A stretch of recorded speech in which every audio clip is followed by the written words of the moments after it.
and losers fall, reflexes sharp, minds enthrall.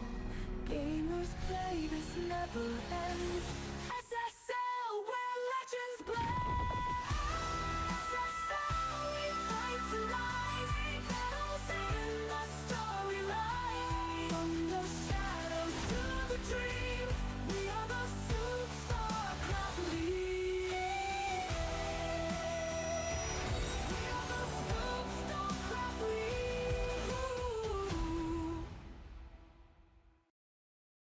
I want to live every moment I can give. In the now I will thrive.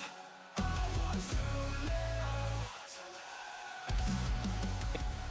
live. Hello and welcome to Group D of the round of 24 of KD Live Mobile 2024 SOOP StarLeague Autumn. As Group C concluded last week, Rush and Royal joined the round of 16 lineup. With September starting, we're all wondering what storylines will develop in the coming round of 24 groups. So let's jump into Group D and have a word with our 4 players today. Hello guys. First up, we have Tier 1 player best. Starting with ASL and onto the SSL, this is your 18th tournament appearance in a row. Entering this new season as a mainstay of our competition, how are things looking for you? With this being the first season of SSL, I am excited and I want to make this one count. But recently, even though I would set my mind on something, things just wouldn't go well.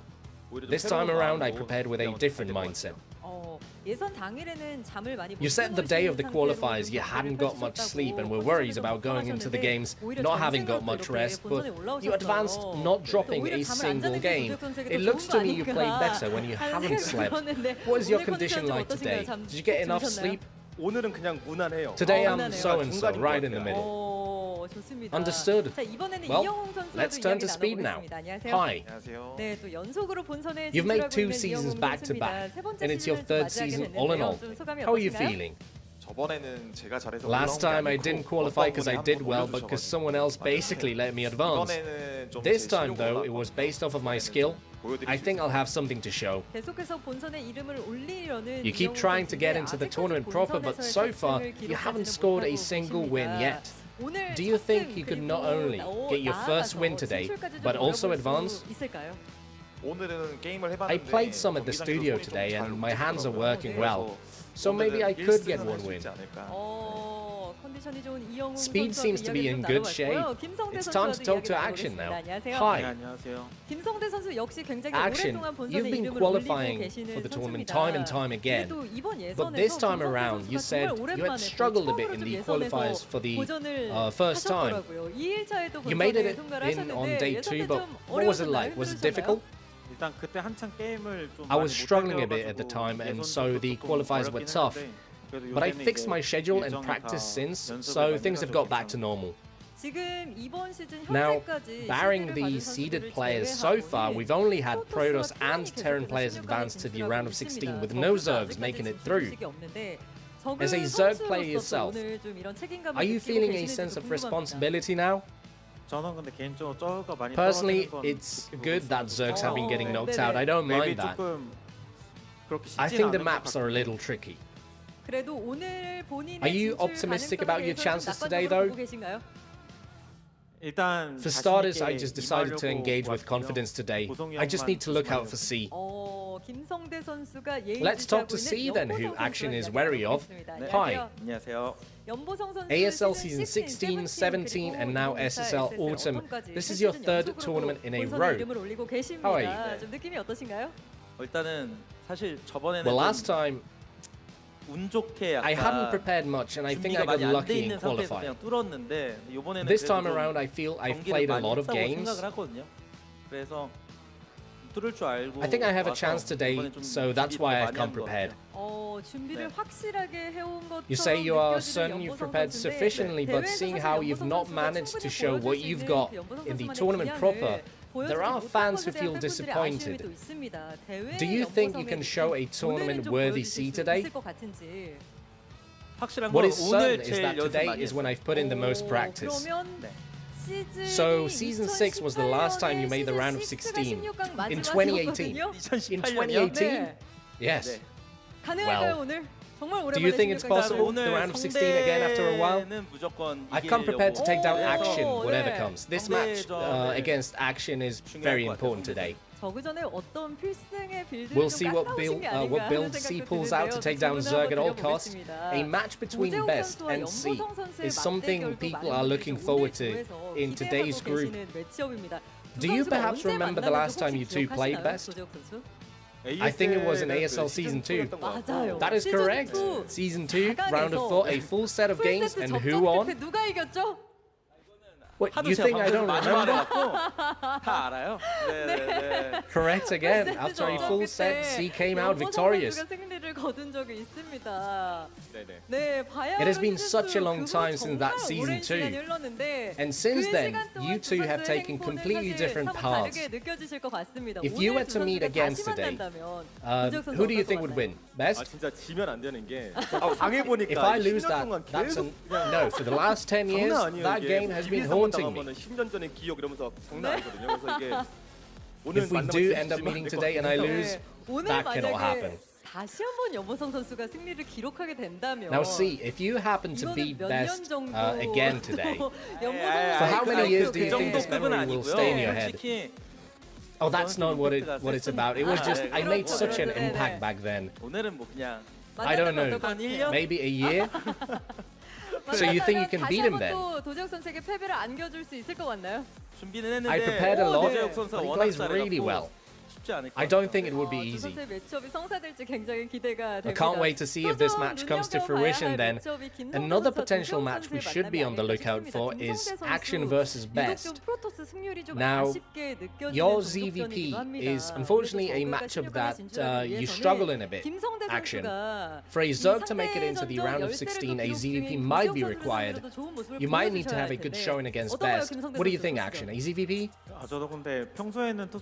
Usually I feel really comfortable playing against Protoss, but I always lose that in the ASL, so I don't really have anything special to say. In any case, today we have a lot of Terran. I just came with a mindset to win everything.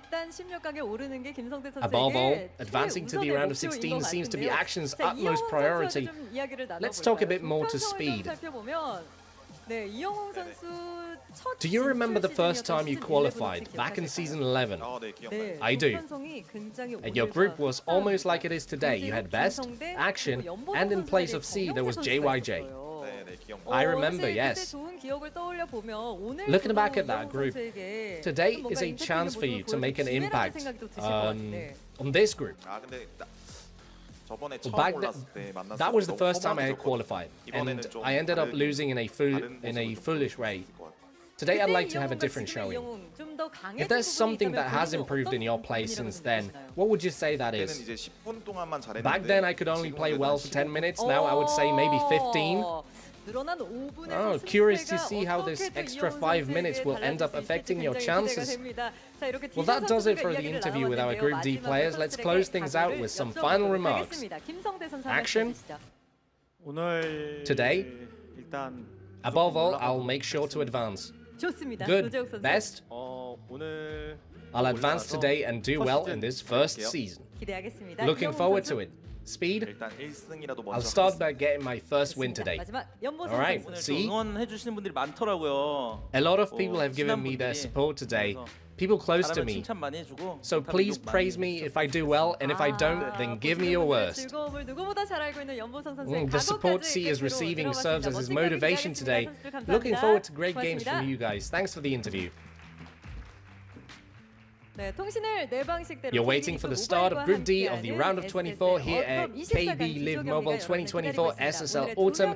So let's kick things off and see which two of our players will make it through to the round of 16. What is going on, everybody? Welcome to the SSL. This is Group D in the round of 24. SSL, formerly known as ASL, has now rebranded. Tastosis, how you doing, man? Oh, Tasteless, I'm doing fantastically. I cannot wait for this group to get started. You know, Speed is a great up-and-coming Terran player, so very excited to see him play. But yeah, it's the season has been good so far. I think Group C was a bit of a laugh, but just excited for the rest of it. Group C definitely had its moments. Today we've got some huge players here, Action and Best as well, duking it out. C, of course, here.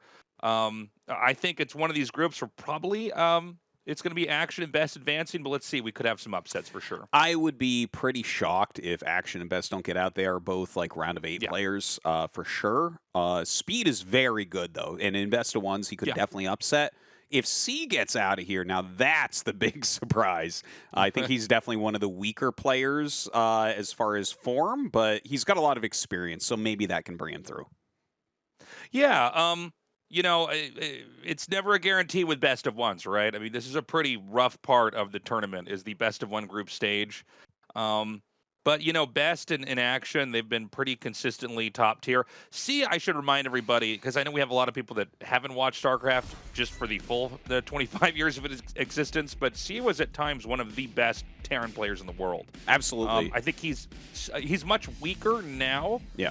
He's definitely been more into just kind of streaming and making some really entertaining content that's been quite popular out here, but he's not, it's not like a mini or a, you know, one of these guys that's been hardcore trying to absolutely be the best. So we'll see what kind of results he brings here. Yeah, it's really hard to say with him. I think he is in better shape than he was in the last season, so that's good at least. So far in the round of 16, you can see we are still a little bit Zerg-light. You know, we have had some upsets. Obviously, Queen didn't make it through, so that was kind of one of the big upsets, really. Like, I guess that's the only one that we've had so far. So, you know, if Barracks hadn't upset that group a little bit, you know, Queen definitely made some mistakes there. But yeah, it would be a little bit more balanced going to that round of 16, but we still have a lot of great Zerg players to play. And, you know, honestly, I think those 2 Zergs up there are probably the favorites of the tournament anyways. Yeah. I mean, even if we don't have too many Zergs in the round of 16, I think we're going to have some very scary Zergs that are going to go deep no matter what. Yeah, I'm very curious to see how exactly Speed is going to perform here. To be honest, from my perspective, I've been most excited by the new players for this season. Yeah. And kind of seeing who can come in here and hold weight. Obviously, we had the tragic game from Motive, but I think he did show he's actually a very good player. Hope to see him back here again. Speed, we've had a couple glimpses of his gameplay in the past, but it's going to be his big test today. And honestly, this group could not be tougher for him.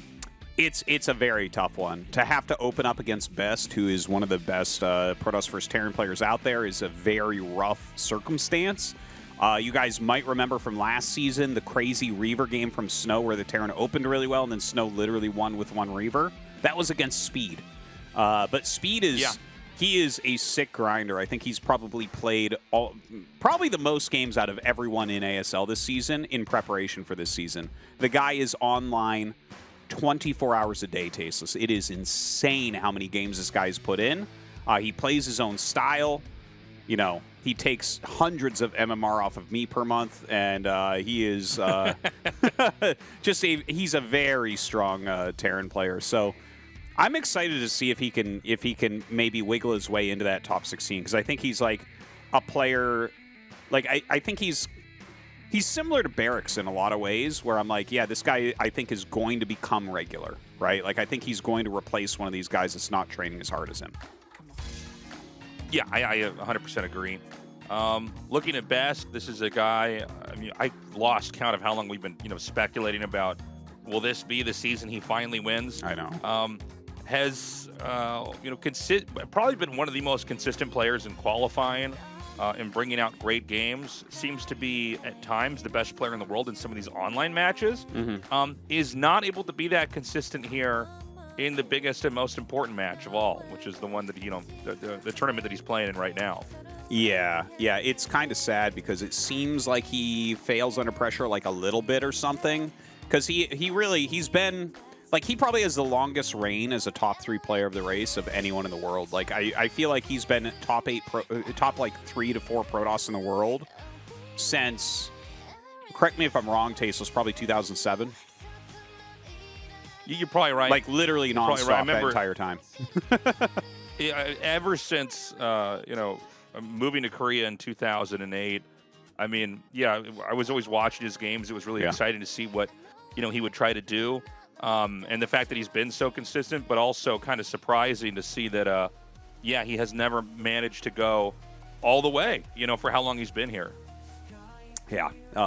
Hopefully he can do it one of these seasons. Definitely one of the guys that is deserving of a championship. But first up, he's got to go against Speed. Speed he's very good. We'll talk more about that as we get into it. Here we go into game number 1.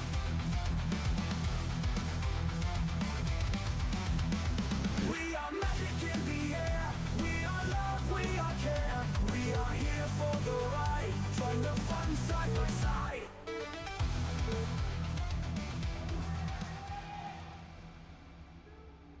Okay, we've got Best up here in the top left. Had to do a double take with his ID there for a second. Going as double rang. And then Speed over here in the center right. Who knows about that? But, okay. You know, we're on Dominator here, this 3-player remake of Gladiator. A few things, right? Like Best, we all kind of know Best. We kind of know the styles that he goes towards. He loves speed shuttles, right? He's a great macro player. Deadly as can be in this matchup. You know, I would call him a versatile Protoss player too. You know, he's got so much experience. He's been around forever. Speed here, he plays kind of his own style. He's on the aggressive side, I would say. He's very, very likely to pressure you with his first few units, right? Like the first tank likely to come out. That's not to say he doesn't sometimes go like, you know, armory really quickly and play a more upgrade-centric style, but I would say that it's more likely to see aggression out of him. Yeah, well, this could be a fun map to try something like that. Obviously, you start out on low ground and have to work your way up onto the high ground. You're also you're like, for lack of better words, like a pit. In other words, you can't see out of your base easily, which makes drops, and like, you know, whether it's vulture drops or reaver drops, that can make it very scary. But, you know, I'm actually pretty happy with this map so far. I think it's made for some interesting games. I've had some fun playing on it. Yeah. And, you know, 3-player maps can be tricky to balance. Yeah, for sure you're right about that. 3 spawn location maps are tricky to I like it to balance so far out, too. but so far it's been good. Yeah, it's like definitely got its hard parts. But yeah, I think the design is pretty neat. Like I've definitely had fun on it. Well, when I say fun, it's like I've enjoyed the difference of the games. I never actually have fun playing StarCraft, but StarCraft's a discipline. You know, it's it's like going to the gym or something when you don't want to. But yeah, it's a very interesting map with the layout with these bases and everything. So I'm pretty happy with this one in the pool. Honestly, this map pool this season, I think, it's really interesting to start. We'll see where we end up on them, but I am enjoying these maps very much. So far, I think this may be the best maps.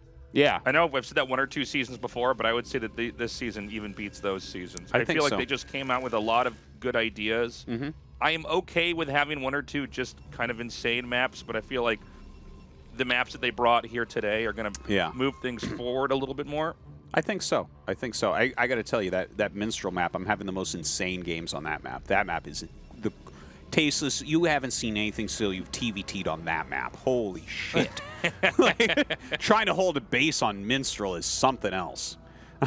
But aside from that, taking a look at this game, it looks like a nice fast Nexus here. You should be getting range with that. And, you know, it looks like just a standard factory expand. Oh, he actually did cancel out range. So the timing of that Nexus makes it look like range is actually being gotten. So that's kind of interesting. We'll see if he goes like a quick robo or something.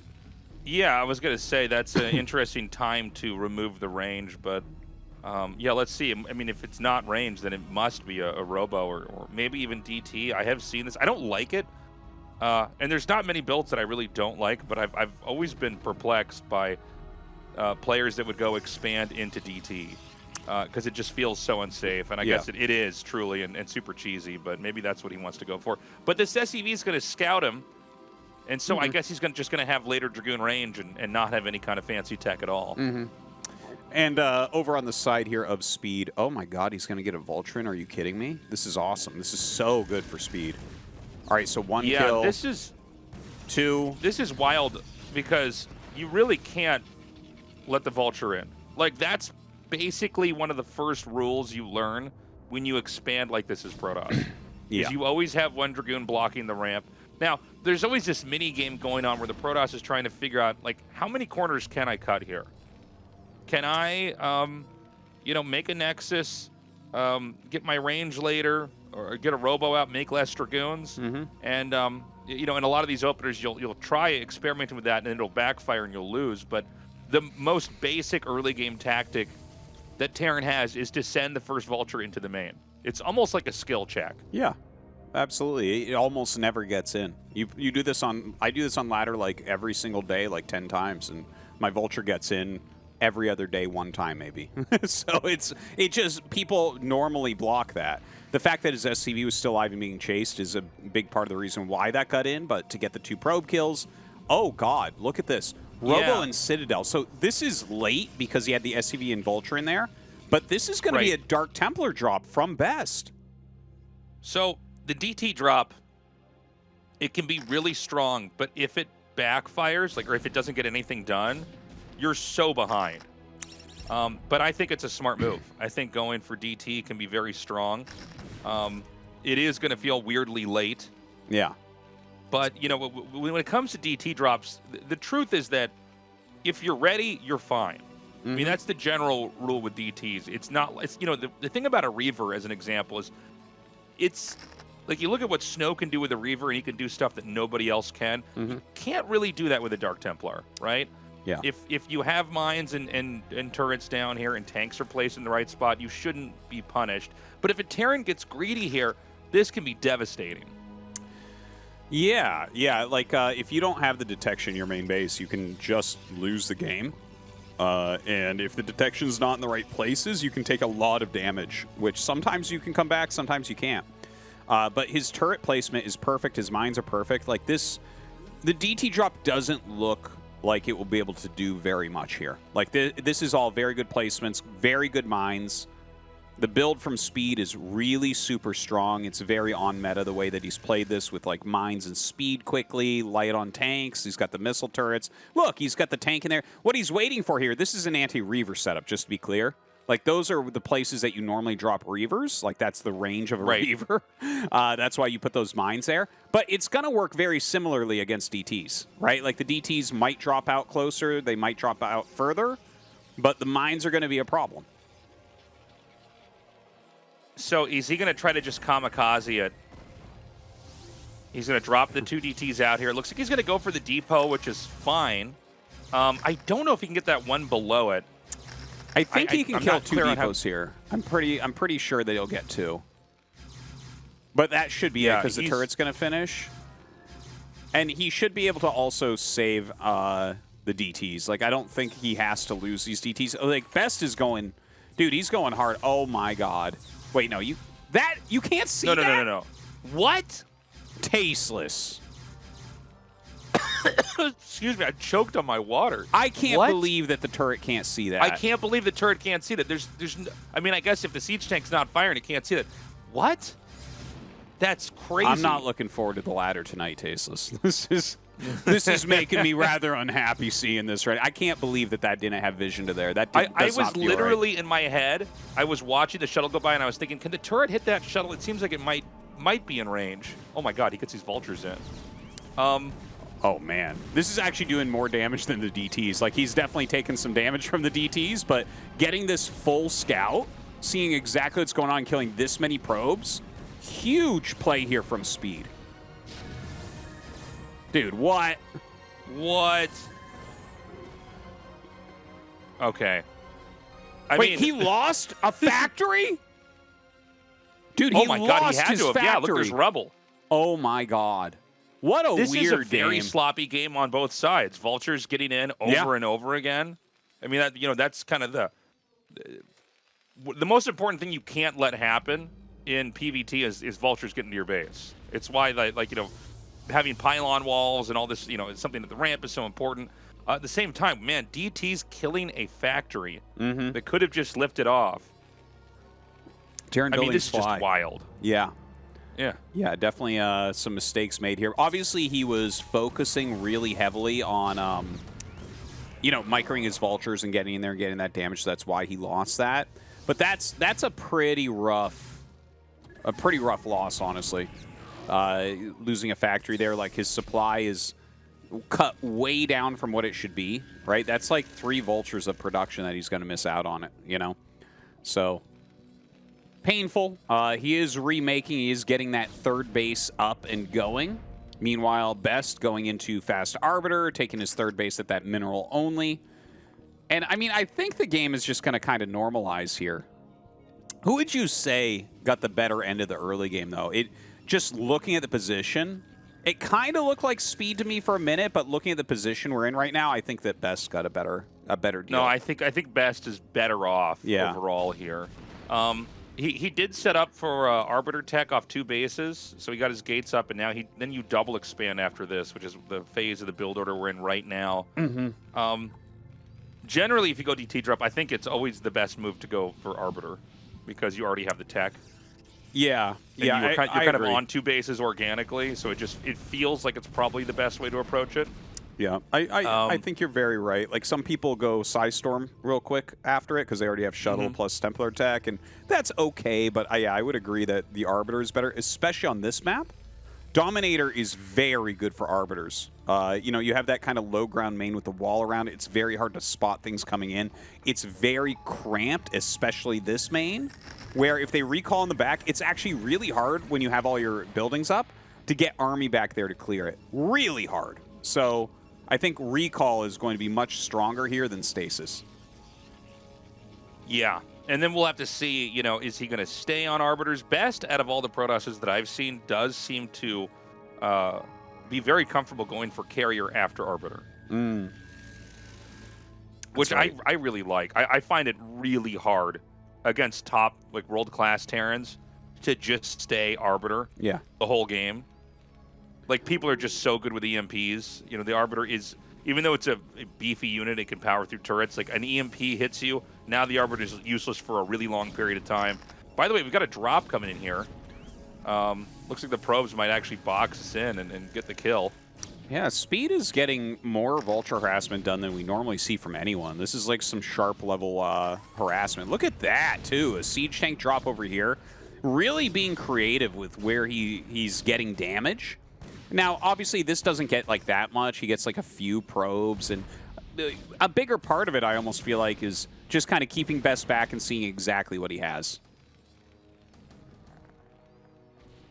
Yeah, Best is about to get up to 5 bases here. We're going to need to see something from the Terran. I'm worried that maybe Speed was slowed down too much. We don't have that second Arbiter making, which I find interesting. Really, when you go for this tech, you need to have that Stargate running the whole game. Yeah. He does have two. He has one Arbiter there. So yeah, you know, he has 2, but okay, and he started a 3rd one here. Oh my God, that Zealot that went in there. Those mines killed off almost every probe. There's only 3 probes left at that base. That's huge. But Best does have those 5 Nexuses, as you mentioned, so he will be able to refill that economy, but that's huge for Speed right there. Now, the first recall is going to be coming in, and again, this main is very hard to defend recall on. So this is an issue. He's throwing down turrets, he's throwing down mines, but, like, that's not enough to stop the Arbiter. The Arbiter can fly right over that, or, yeah, recall here on the edge where there's no mines. This is a problem. Yeah, and so he's just going to use a couple of these Zealots to basically run in and soak up those mines. Now, I think that this is going to be cleaned up fairly easily. If you just have a couple tanks sieged up in the back here and you don't have that many Zealots, it's kind of hard to get through and really get any damage done. But this does delay Terran from pushing out on the map. And you can see, with just Dragoons here, I mean, it's not the easiest cleanup, but it's not like this is any kind of existential threat to the Terran. Yeah, but you know, like, you know how Nexus First, the strong thing about Nexus First is how quick your 3rd is? The strong thing about recall is the second recall. The first recall can kind of be suicided in, but it clears everything, and then you don't have mines, and maybe you get supply blocked, and your turrets are on the edge are gone. But if the Terran clears this, and then is like, okay, we're going to move out now and rebuild, and you recall instantly again there, it's really, really strong. Yeah, it's actually a good point. You know, once you've kind of damaged that defensive infrastructure, then yeah, you can come in for a second round and basically clean up. If a recall does too much damage to the Terran, it becomes this death loop where recalls keep coming in over and over. And of course, you know, Terran, a Terran that does over defend there, then of course the Protoss just relies on stasis basically, just trying to freeze bigger chunks of the army, like big clumps of tanks, and then come in and take whatever fight you can. By the way, second recall coming in here. Oh, and he kind of runs away there. I'm surprised he was going to hit another location. Well, it looks like Speed has actually left his units, which I think is actually the right play. Right? Sometimes you feel like, well, I just cleared a big chunk army. Maybe I should counterattack. The thing is, if you do and they recall there, you're going to be screwed. So I like the fact that he left a lot of units there while he resets up. But now Best's going to start pushing at the front. Okay, they're going to come forward now. And, I mean, is this a wise move? I guess he wants to try to rely on the stasis. He's almost a little bit of an anti-timing. He just now has enough energy. I guess this is full of zealots as well. He's going to try to hit these tanks. Where is the rest of the Protoss' army? I feel like we just saw 2 control groups. Here's the rest of it coming down now. Yeah, and the army here of Speed is really spread. That's funny that stasis actually makes the perfect defensive wall right there. He had enough to hold there either way. The Vultures still rotating around a little bit. Best, you know, on 5 base, which is hard to deal with. But yeah, that's... it looks right now like I still very much like Best's position, but I think Speed is like very stable in this game at least. Yeah, I think Speed can play this out. Yeah. I mean, we have yet to really see him make a move, but a lot of times, especially if you're against DT drop, if the DT drop isn't totally fumbled, and then you're versus Arbiter tech, a lot of it's just the Terran kind of like hanging on for dear life until it's finally going to be their turn where all those upgrades kick in. And they have that big push. We just haven't had that yet. I don't think we're going to have it for a little bit longer here. Yeah, he has some very high-energy Arbiters kind of flying around at the moment. Hasn't really shown what the plan is here. He has had to cancel that 4th command center twice, which really sucks for him. You do kind of have to build out in the front there. Your factories take up all the room in your main. So that's been a little bit rough. I feel like that's almost... one of the more important things that Best has done here is forced a couple cancels there. Because, you know, when Protoss gets 5 bases, you really have to either attack or expand against Terran. You can't just sit there 3 versus 5 base because Protoss is just going to start getting really far ahead. But Speed has done such a good job killing probes off that this 5 base economy for Protoss is really closer to a 4 base economy. Yeah. You know, Best is basically at that point now where he can start to explode on the map. You can get, you know, gateways in the other starting location in the bottom left and kind of make cannons and nexuses everywhere. It doesn't seem like he's teching out of Arbiters, by the way. We're going to be on Arbiters for a while. I don't know if we're going to have Templars with Storm coming up here, but if he's not going to get Templars with Storm, this becomes a pretty bad composition the longer the game goes off. If you don't have perfect stasises, you can't really fight. So we're going to need to see something extra. I personally prefer the carrier tech here, as long as you're getting the the air attack upgrade kind of quietly as the Arbiter tech's going on for that switch. Yeah. I think that's always a good thing to start. It's so cheap. Why not, right? Yeah, yeah. Oh, we could get some juicy stasises here. Look at this. Comes up and... well, we don't see... okay, there you go. That is a huge stasis right there. Those 3 tanks in the front going to be destroyed. He's going to get that command center maybe as well if he targets. Oh, that's actually, he doesn't have that many Dragoons, does he? Yeah, he doesn't have too much. He might... yeah, it's going to float away. And so that command center can just move right back in. Again, these Vultures are just doing so much damage. And that was in spite of 3 cannons there to protect that. He killed off almost every single probe. So Terran can set up again. And I gotta say, Best has had... it's hard to... I'm having a hard time thinking back to performance that's been clunkier than this. Like, Best is generally known as the guy who's literally the best at breaking Terrans. Like he'll run into positions that look like impregnable and actually crack them wide open. But this game, he's had some pretty rough, sloppy attacks. Yeah. I think Speed has definitely made it messy for him. And, you know, Best is losing a lot of units here and there. Now the 4th base goes up for Speed. Now, Speed is mined out of his main and natural. So, even though this looks kind of close, and it has been very messy for Best, if Best, for instance, kills the 4th, I think he still just wins the game. right? But Speed's army is much better, I would say, with 3-2 upgrades and the amount of siege tanks he has. And like you said, it's really good if you go Storm generally with best build, or if you go into carriers. Well, I think at this point carriers are going to be way too late. But okay, he is going into Storm, which I think is very important because his army is just not going to be able to fight. Oh my God, he EMP'd both the Arbiters there. Dude, Speed can win this game. Yeah, no, I mean, really the best thing you can do in a game that's like this as Terran is get the EMP off on the Arbiter.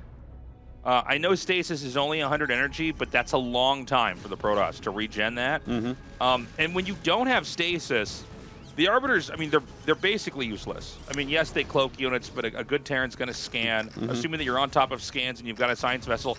Vulture tank will beat Dragoon Zealot when you're this upgraded. In fact, the upgrades scale way better for Terran. Way better. To the point where it's really tough to engage here. And I'm kind of dumbfounded by this performance here from Best. I think we at least need Templars or something in high enough numbers to like do some side storms. I guess we've got to drop in over here. It looks like these Zealots are actually stuck behind the Dragoons. I don't know if Best is even... yeah, he's going to have to come back and micromanage this. There he goes. He was probably back at home, you know, cranking out more units on those gateways. Yeah, but yeah, I really think Speed can take this at this point in time. Yeah, this looks good for him. He has a ton of siege tanks. He is going for an attack, but here you go. When the move out comes to hit another recall, you're going to make this game so messy. Recall's right on top of those tanks. So this is a problem. Speed's going to lose a lot. Great EMPs are going down. And again, this army is so hard to stop. But you're losing a lot here as Speed. He's supply blocked. He can't make any more units right now, and it's only going to get worse in his main. Well, the problem, though, is that now Protoss is going to get boxed in. And remember that these are, you know, very, very weak units when compared to the upgrades that Terran has. So Terran just has to basically kill this Nexus and then go to all the other bases. Yeah. You could also go in the main. You could try to wipe the main out as well. There is no other location that has a bunch of gateways. So this is one of those rare moments where you would see a Protoss die the same way that sometimes Zergs die in TVZ, where the Terran just kind of pushes in there. This could be one of those moments. You're right, because he doesn't have that other main base. Like, Best needs to start building stuff at 6 o'clock immediately, like that bottom left main, because otherwise he's not going to have any production. He does start to do another counterattack here onto the 4th base. All right, we'll see if this idea works out for him. Flies in, and yeah, he's getting kind of decimated there. Another huge EMP goes off by Speed. Yeah, nice Scythe Storm over here. This is half of his workers is at this patch. Remember, his main and then his natural are mined out. So, I mean, that's a pretty devastating blow. I'm more worried about this push in here, though. In fact, I think it's going to be hard to get all these units up here. It's kind of a boxy position. That is a lot of Zealots, though. Dude, he gets them around pretty darn well. The D-Matrixes are absolute madness right there, doing so unbelievably well. Really starts to snowball it here for Speed. I think Best had just about enough to clear that if there was no defense matrices. Those things really tank a lot. More Zealots coming out. The Dragoons helping out as well. And, dude, Best... He's so close to clearing this. I think the next round of gateway units might be able to do it. I think you might be right. I mean, it's getting pretty light. The other issue is that these 3 tanks are just continuing to push. God, what a nail biter of a game. I do think a Terran with 1 mining base is still stronger. I mean, this position's really fractured right now for Best. He is going to send this Arbiter with this Archon here. Can he actually kill these tanks before the Nexus dies? He needs to have these bases up. Even the Vultures are going to come in here and target down the Nexus. Oh my God! And he does save it. That's crazy. Yeah. Now, Speed is almost out of minerals. He's going to lift his natural command center and float that over. But he has more supply. His army is very, very strong. So I think Speed's got it, Tasteless. I think Best is dead. Oh, great EMP on that Templar, too. Yeah, I think Speed wins here. I mean, the truth is, it's going to be so hard for Protoss to wipe this out. It looks like he might go for some stasises. Okay, actually, take a look at this. Very good moves. I think this game is going to go on for a little bit longer, Tastosis. Well, yeah, Best is going to clear this, but I think just the army that we still have, like these Vultures alone, if I was Speed, I'd feel like I could win with just those Vultures. They're just so fast. You can't force the engagement. You can lay mines everywhere. You can pick off units on the edge, right? Like you're trying to walk across the map. You can just run in, pick off a zealot, that type of thing. And yeah, I think Speed has just got this game at this point. Best just has nothing going on. EMP on that Arbiter. Yeah, you know, between that extra base and then what is, you know, a pretty small army for Best. I mean, maybe, you know, don't count out Stasises just yet. Oh, it's actually going to be a very cute recall over here. I didn't see that coming. But yeah, maybe with a couple really good Stasises, there's a chance, but this is an extremely uphill fight right now. Oh my God, is he going to get that Nexus Tastosis? This is huge. Oh, here we go. He gets it. Oh, Arbiter's doing, what is it, 5 damage? They do 10 explosive damage, but there's 3 armor on those tanks, so they're doing 7 damage a shot right now. Good luck, Arbiters. Yeah, good luck to taking that tank out. Speed's actually expanding at 6 o'clock as well here. So, I mean, this is a crazy upset. Assuming that this closes out the way it looks like it's going, this is kind of wild. It looks like the Arbiters are going to encounter that that base. It's possible that Best wanted to try to do a recall over that 3rd base location. Yeah, I don't know if he has the energy on those Arbiters. Still macroing up at home. Is supply blocked, rebuilding a Nexus. You know, oh man, and another sick EMP here. The EMPs for Speed have been really, truly amazing. He's actually played such a solid game, Tasteless. This is like, if you had covered this up, I would actually guess that this was sharp. Yeah, no, I mean, it's been a really clean, kind of an old-looking game, by the way. We don't cast many games that look quite like this. You know, not a single Reaver made. You know, those Arbiter recalls that we've all you know, been so familiar with. This push is going to come in and wipe this out. Like, what is he going to try to recall over here? Yeah, what does he actually have? It's just Zealots. This is just going to be completely flattened by the Goliath Vulture tank here. Man, yeah, you can see Best scratching his head. He's going to tap out. GG. Wow. First game of the day. A pretty crazy, dramatic late game one. Late game one, excuse me. Speed comes out on top. I got to tell you, like, I want to see Best, like, win an SSL here, but I'm really happy for Speed because I know how many games he's putting in. Like, he is training hard or harder than anyone in the world at StarCraft right now. And to see him get this win over Best after the, you know, the domination that Snow showed him last season, it's a wonderful story, right? It's like, okay, hard work does pay off. This guy's putting in the hours. He's putting in the effort. You can see his play is amazing. He deserves to be here. I don't know if he's going to make it out of the group. I'm still going with Action and Best, but that was a great game that Speed put out. Yeah, a lot of promise there. It's good to see that hard work pay off. You know, some of these guys, you don't see them for most of their careers. They've been grinding, but then they finally come to a big stage like this and bring a game like that. So Best is going to be in the losers match here. He's not eliminated, but it is going to be pretty scary now because this group is pretty stacked here. Speed going on into the winners. And guys, we're going to take a short break. Coming up next is Action versus C. 틀에 박힌 건 그만. 구속은 사양할게. 부담 없는 게 좋아. 통신을 내 방식대로. Live my life. Live M.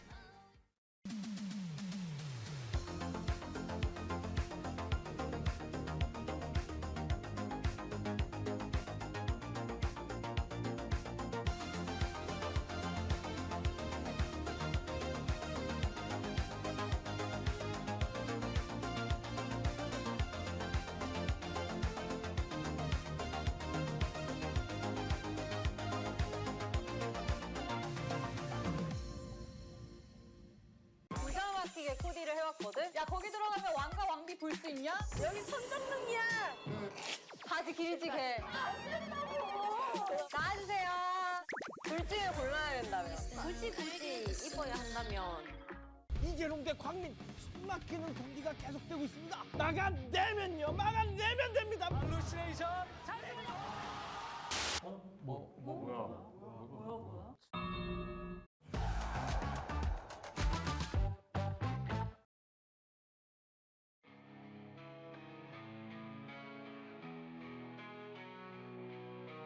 Saw you standing there with pride. Eyes of steel won't break, won't hide. In the storm you stay so strong. We'll face it all, can't go wrong. Hearts that won't ever shatter. Steps we take, climb the ladder. In the night we shine so bright. Together we will take all wrong. Unbreakable, we stand tall. Through it all, we will. Welcome back, everybody. We're going to go into this next match here. Pretty crazy, long, dramatic TVP.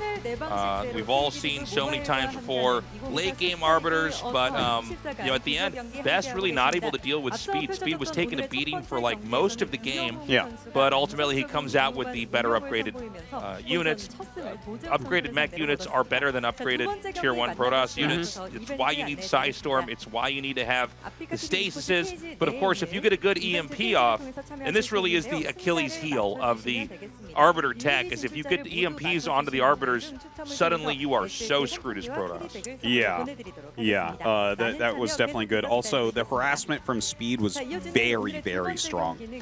His Vulture runarounds were awesome. His dropship play was awesome. He really kept Best's economy in check despite having kind of a late fourth base. The one move that really made me question Best was when he sent his second recall Arbiter towards the third base of Speed. That didn't make a lot of sense to me. He had already broken open the back of the main. You don't necessarily need to recall a second time immediately, but why are you going to another location that you know has great recall defense? If you're going to waste a recall breaking an area, you want to go back to that area over and over. So, I mean, he recalled there later and almost took the game back, but wasn't enough. So we're going to have Action versus C. I think this is clearly Action being the favorite here. I mean, every time we cast Action's games, he looks so scary. He looks so strong. But let's see what C does. C also, was it last season that he had like that cheese that backfired, or was it 2 seasons ago? I think that was a couple seasons ago, and then he had the really bad wall last season, if I recall correctly. That's right. Yeah, I think that's what it is. Okay. I just feel like we've had more embarrassing games from C recently than we should have. You know? Yeah. Oh, sorry. Go ahead. No, you're fine. Go ahead. Well, what I was going to say, you know, C was one of the most talented players ever in Brood War, like an unbelievable strong player in Pro League back in the day and everything. And he's still got a lot of talent. He's still very good, and he's been to an ASL final like Season 2.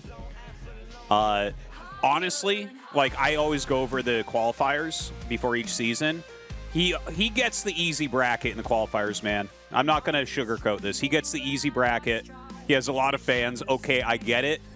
Can he actually deliver some good games here in ASL and not get last place in his group is the big question. Yeah. Well, it's going to be tough, man. Action is really, like, he ticks all the boxes for perfect Zerg play. Really, really tough opponent to go up against. Keep in mind, if he does win, though, he goes up against Speed, which I think would be manageable for C to at least try to take him on there for a win. So important game here. Guys, we're going into Game 2 now. Back on Dominator.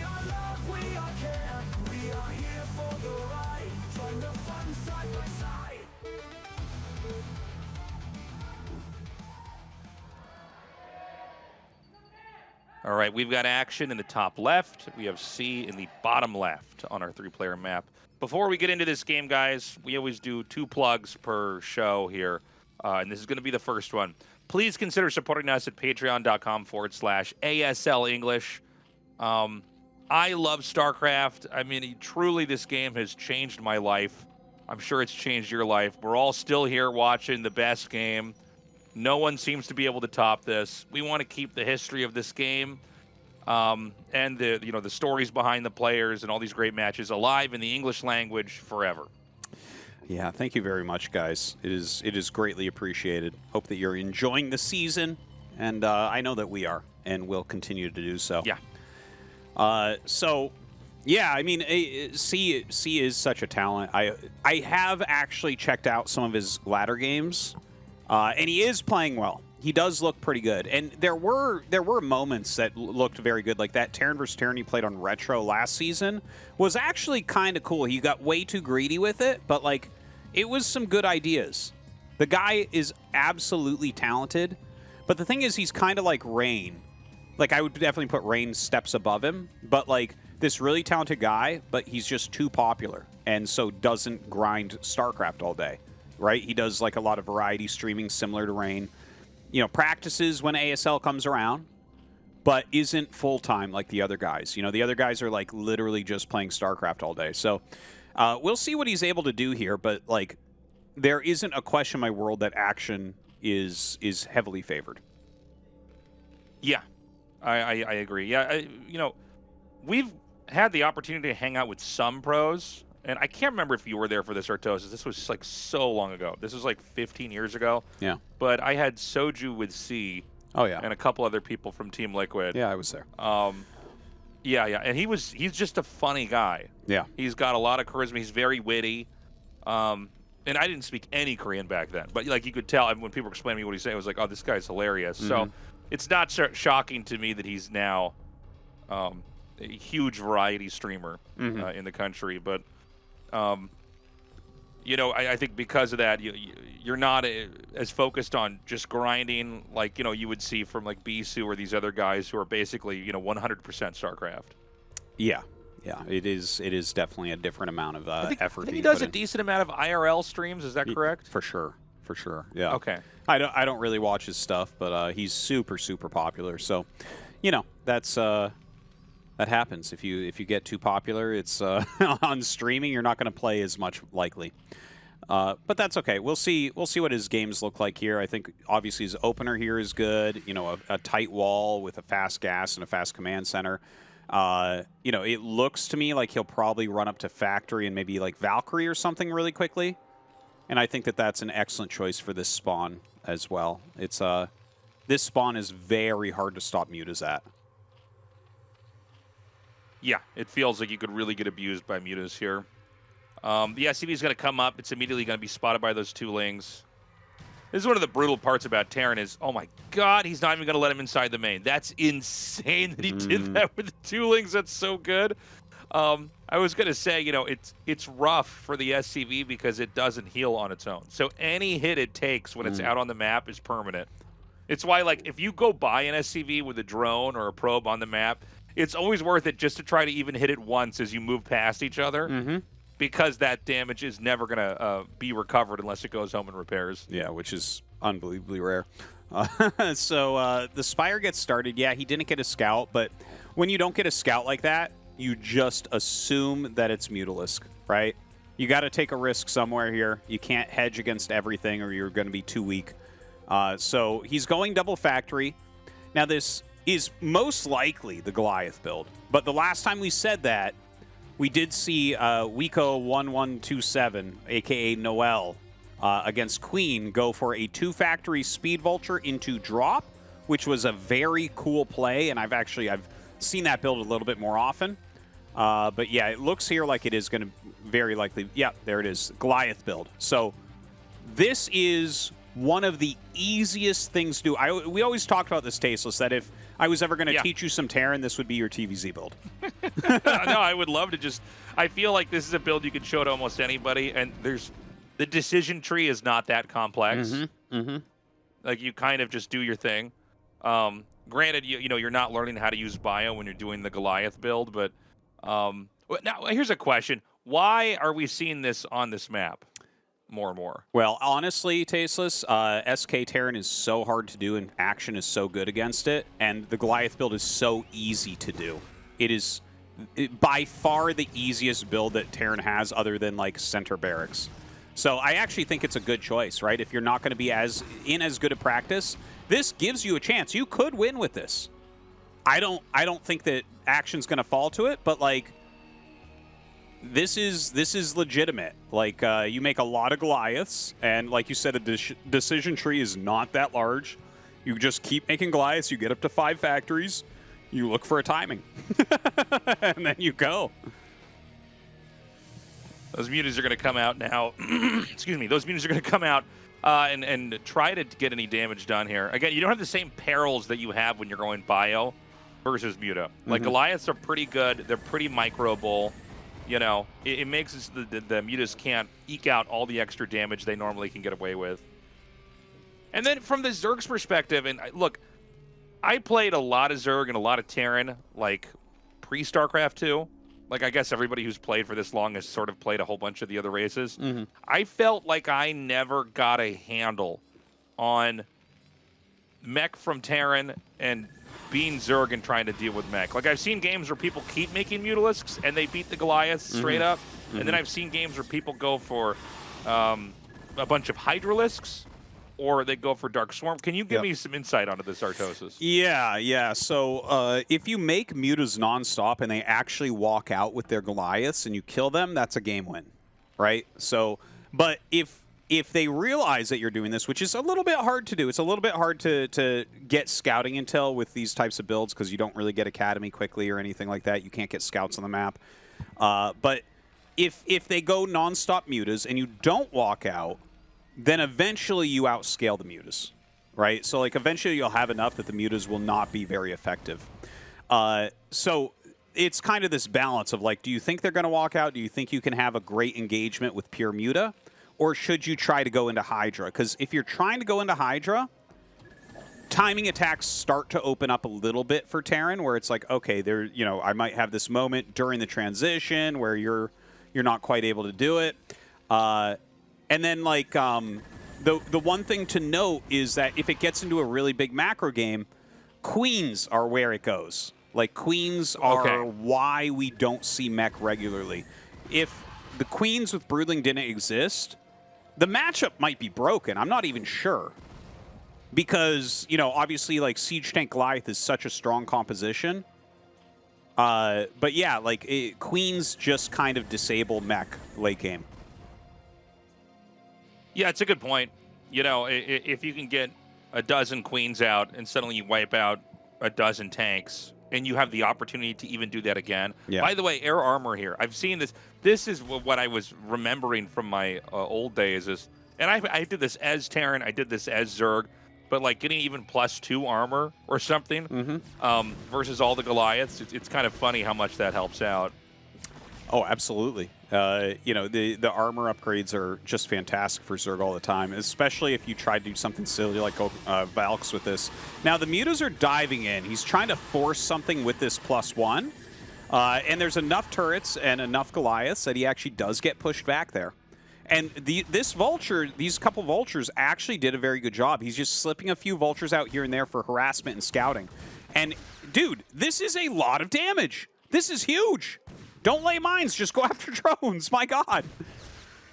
Yeah, this is insane that he got this Vulture in here. He's going to kill so many drones. My the mutas God. are still pretty far out. They're headed into the main in a second here.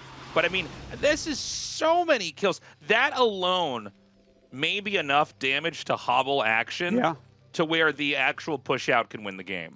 Well, he's trying to go only mutas. He's lost a ton of drones now. He's lost like 7, 8 drones. And C is so well defended, adding a command center, adding more factories. This looks fantastic for C. He's got a science vessels. I would have to assume he's getting irradiate here. Well, he's definitely getting 2-1. You're probably right about irradiate. If he goes irradiate, if you get 3-4 irradiates with this Goliath clump, man, it's going to be hard to engage with those mutas. Yeah, I mean, basically they can't attack until after you cast irradiation, right? Like, if you try to attack in for... Because one thing about, you know, dealing with Goliaths is, like, you're going to take damage first, always versus Goliaths, because their missiles have such crazy range. And it also means that if you start to lose the fight and you have to run out, they all get a ton of free hits on you as you're leaving. And so if I'm understanding the way that this army could be controlled correctly, it would be you hold off on Irradiate until the Zerg is committed to the fight. Throw the Irradiate out. Now he has to get that weakened Muta out. I don't know. It just seems like such a punish. So there is a certain way that you actually engage Goliath Vessel, where as you come in, you destack, right? So you get your mutas much more spread out during the fight. And that's going to allow, and look, see, you can see he's like trying to get an irradiate right here. You want irradiates on stacked mutas. When they're split, they're a lot easier to pull out. So what you'll see is when the actual engagement happens, Action will spread his mutas a lot more over the Goliath so he can pull out the irradiated ones quickly. He's going to take a third base. I thought he was going to push. Okay, I guess he is also going to push now. Probably just wanted to make sure he had a stable position on the map. A lot of times Zergs will rely on counterattacks here. And so, I mean, we're getting into it now. This push is going to come. I'm not sure how prepared the Zerg is for this. He does have some Hydras. The few ground units make a big difference if there's only 1 or 2 tanks here. Yeah. And he's got 1/1, so he has air attack and air armor. Yeah. I actually feel like, yeah, because this tank... well, that fixes it. I was like, I feel like if this tank gets picked off, this attack is not going to do very well. But he did. Defense Matrix is the tank. Amazing. Breaking through right now. There is a counterattack here from Action. But, dude, C is going to kill everything Action has. C is going to beat Action. Action versus best of the loser match, Tasteless? This is wild, man. Yeah, this game is over. And I got to say, smart move by C to go for the Goliath build. He got those vultures in there. He did that damage.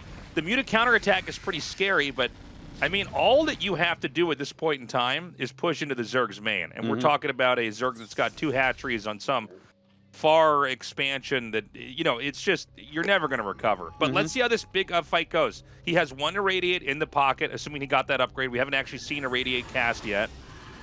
Yeah, we do need that. And there you go. He does put it, and it gets spread out pretty quickly, so it doesn't deal that much damage. But that is a lot of Goliaths. Can the mutas actually hold this? I don't think so. I think the Goliaths win this. It seems like those numbers are thinning out. God, this is actually really close. Hold on a second.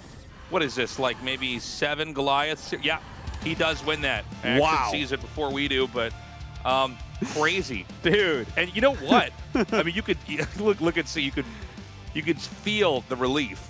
Yeah.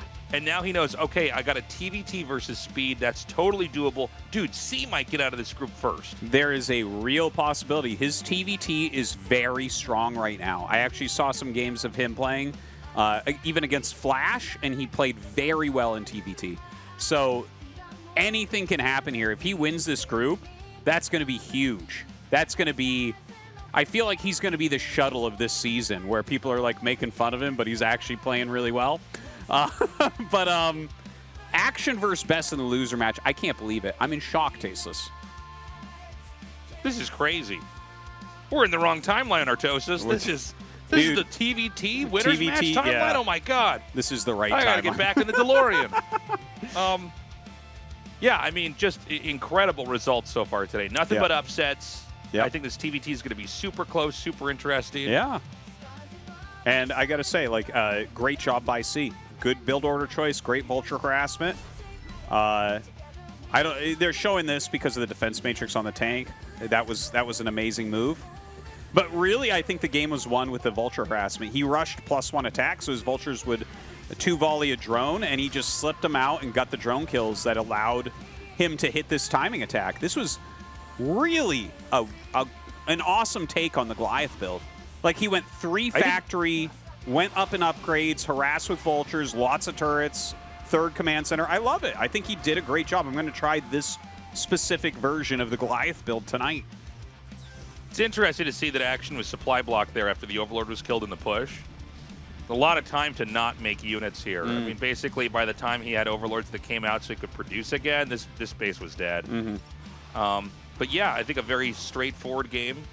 I think, you know, C really showing he knew how to engage his opponent and based off his current condition, you know, sidestepping SK Terran and instead going for kind of a technical build order play. Just having a really clean timing attack. Yeah. Not really giving the Zerg any opportunities. Guys, short break coming up next. A mirror matchup to decide who will advance here out of Group D.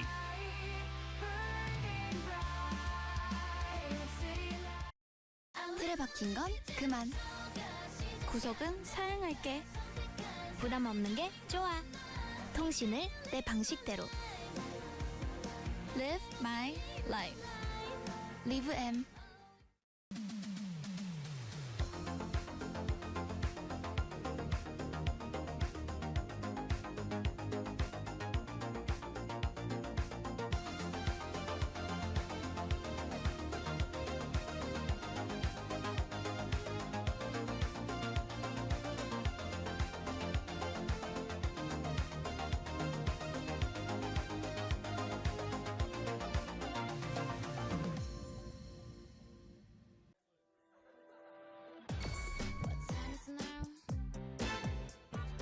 아 맞다.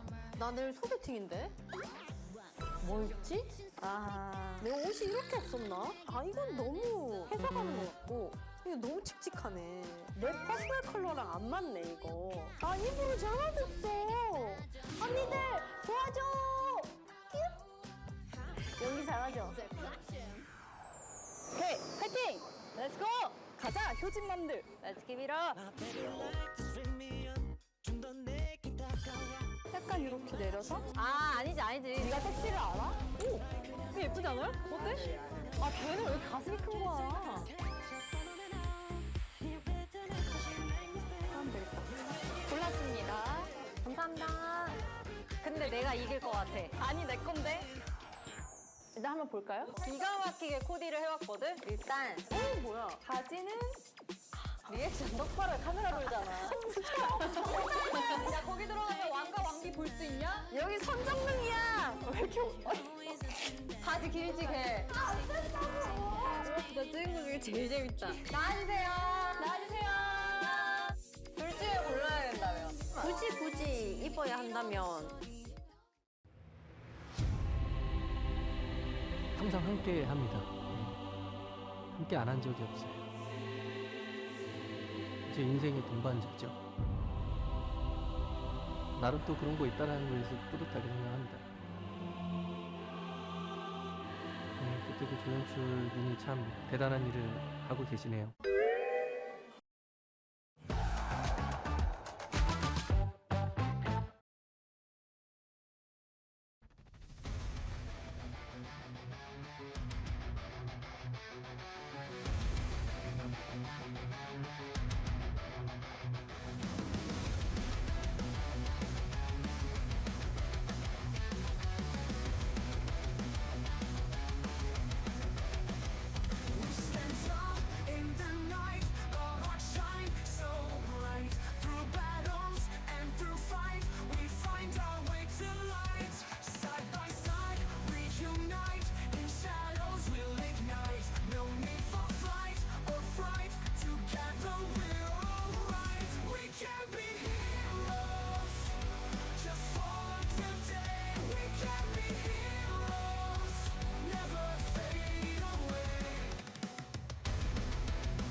This camera guy's shaking Tastosis. He's scared. Nervous about who's going to advance. He's scared of these two Terran players.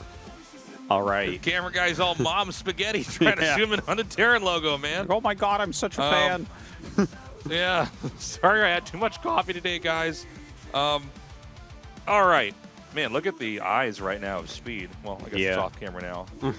Definitely going with the Terminator eyes here. What an exciting match we've got with these two guys. I think most people probably didn't expect that this would be the winner's match. It's going to be insane to see that either Best or Action gets knocked out in the round of 24. What? Yeah. It's crazy that these two are the winner's match. Like, C really did play very well, so I'm super happy to see that. Like, I would like nothing more than for C to get into full shape and show what he's made of here. He's such a great and talented player. So we'll see what he can do here, TVT. Again, I've seen his TVT recently. It looks very, very good. Speed, obviously, very, very good. I don't know what to think, but we're going to go to Minstrel, and Minstrel is insane TVT. It is insane. There are so many paths. There are so many ways to attack, and there's a lot of tight areas as well. So it's like hard to get through certain areas. But I expect a lot of units on 2 base to 3 base because there's too many paths that you can go on to kind of blitz into your opponent. It's gonna be fun to have a TVT with these two guys where I don't know. Maybe I'll talk more about this when we get into the actual match. But do you ever feel like you just have more of a shot in a mirror matchup against someone who's way better than you than like the other matchups, or is that just me being a Protoss player? I think it's a Protoss thing and a Zerg thing. TVT, man, if someone's better than you, you're fucked. All right, guys, let's go to this winner's match and see who survives. Seed versus Speed coming up.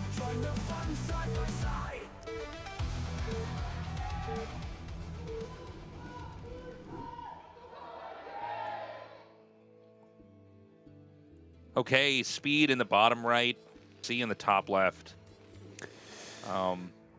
This map, by the way, after playing some games on it, yeah, man, it's hard to get around on this map. Yeah. It's really, like, I have, every time I'm streaming, I'm just thinking, do we just X this map off? Do I want to have to deal with this map? Because, I mean, it basically has, what, 5 huge lanes on it. Yeah, it's just so hard to get into the other, yeah, into another lane here, which means like, counterattacks are very punishing. It's hard to surround pushes.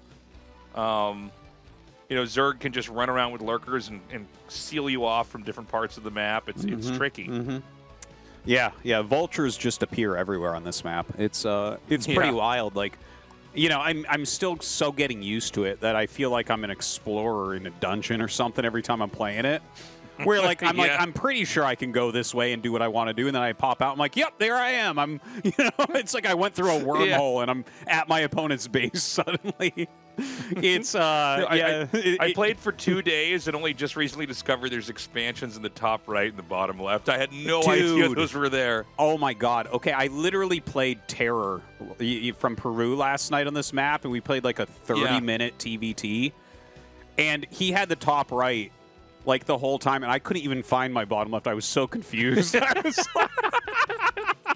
was just like, I keep killing his base, and I'm like, wait, I should have a base like that. And I'm like looking, and like my bottom left is just black. I haven't searched it yet. And I'm like, oh. I had an experience where I recalled an army up there, and then the tanks and Goliaths came, and I ran away and ran into what I found out was another base there that he had, where I'm like, oh my god, there's more stuff up here. I have one of those too. Yeah. So, yeah, I mean, I can imagine TVT is going to be pretty crazy on this map. It is, and I'm really not surprised to see both of them going for factory openers, and I'm happy to see that as well, because, like, obviously being a 2-player map and not that far of a rush distance, if you do try one of these faster expansions, you might get punished, especially with how easy it is to siege that gas up. But yeah, this map, it feels like a map where you go expansion, and then it's like you should probably go 5 factories. It's just there's so many ways to run around that like trying to take a third with good time isn't going to work ever. The thirds are so bad and so far away. Like if you look at the bottom right, Speed space, right? If you look like the third that's north of his natural, that has multiple entrances, plus there's 2 other entrances that get to your natural, so it's like, okay, you need a lot of units to cover that. And then if you look at the one below that, it's like, well, he can siege behind it. So I think at the end of the day, this should turn into a 5-factory battle on both sides, and once you get some sort of position that kind of like stifles your opponent, then you can take a third base. That's my kind of take on it so far. Interesting. Does seem like TVT has gotten a little bit shorter, by the way, to what it was in the old days. I feel like olden day TVTs were so long, it was insane. Yeah. I think that there's been some improvements in TVT tactics where you can't just go out and siege anymore. That's actually a really good way to lose. Like, you might go out and siege for a minute, but if you don't pull back really quickly, someone will gather their whole army and bust like 2-3 tanks, and then suddenly you're 2-3 tanks down, and then they bust again, and you know they're going to be able to just kind of run you over. So, yeah, I think the matchup length has shortened, and a lot of its maps as well. A lot of the modern maps don't go towards split map or BCs. Like, the more open it is in the middle, the less likely you're going to see that. Yeah, this is it's definitely gone through some transformations. It was weird when this game came out and everybody was trying to figure out what to do, because I remember playing a lot of Terran and I would make tanks and then I'd see that they're making tanks and I'm like, well, now what? This is so weird. Like, if I try to go out of making tanks, well, you know, this game is, I'm just going to lose. So now we're in this weird tanks arm race. But yeah, it does seem like you can no longer just cut the map in half early on. You have to really wait for the right time to move out and do that. Yeah. Well, right now, a couple of factories up on both sides. We don't see yet, like, from 2 factory, you have to go either 3rd factory or armory. You definitely can't just stay on 2-fac. That doesn't do anything for you. So we'll see where they go from that. It looks like both sides are probably going mines right now. If either of them are going speed, that's very interesting to me. Like, if you're on 2-factory, like, you can go really fast speed with 2-factory, but if your opponent went faster 3-fact, then they're going to gain map control. So I think this will probably be mines, and we'll see a bunch of mines come down and then a tech up. Oh, it is speed for C. Interesting. Yeah, those are moving very fast. It does seem like, you know, we normally think about this in Zerg vs. Zerg, where you have speedlings versus normallings, and the speedlings just always beat the normallings. Like, more than you would ever guess. I remember being shocked by this when I was a kid and the game first came out, because I thought, well, that shouldn't make them better at fighting. It should just make them get there quicker. Yeah. But it turns out they end up taking exchanges much better. But it's also true for speed vultures, is that you can overpower them. Oh, for if sure. you come in at the right angle. You know what I mean? Where, like, they're just going to be able to take their trades faster. Yeah, and in fact, C missed something there. Like, if you're floating your barracks like this and you see that mines finish on any of the vultures coming out of the factory and you went speed, you have to instantly attack across the map. And he actually missed that because his barracks is in there and he sees that mines are done, because all you do is you just consistently click on vultures in this situation to see if mines finish. Because if you go speed and they have mines, they're going to lay mines as soon as mines are done. And so if you engage as they're laying mines, you get a huge edge, and he did miss that. So a little bit of a mistake here from C. And so it's going to be quiet for a little bit. I mean, there's no real incentive to just attack into the other guy. You know, 1 or 2 tanks added in with a huge amount of vultures just wins versus pure vulture. I did see the second gas was about to finish up here for speed. And it looks like we're going to have the first Wraith made here. Was there anything available starport-wise for speed on that side of the map? I didn't see. I didn't see a starport. I think because he has the 3rd factory, it's much more likely that he'll throw down an armory. Don't know if he made the armory yet. He should have by now, since nothing's really happened. Yeah, so armory's still on the way. So the Wraith will do a little bit. It'll do a lot of scouting here as well. It'll force some Goliaths, and speed will probably just stay on tank vulture. It's funny when you watch a Marine and a Wraith fight, it's like just the 2 weakest units in the game. I know. It's so silly. Just don't do a lot of damage as a Marine without stim and a Wraith. So yeah, the Wraith will come in here, and this will prompt the Terran to make some Goliaths. Yeah, and he's getting a very good scout off here as well. He sees that, okay, his comsats are on the way, 4th factory's on the way.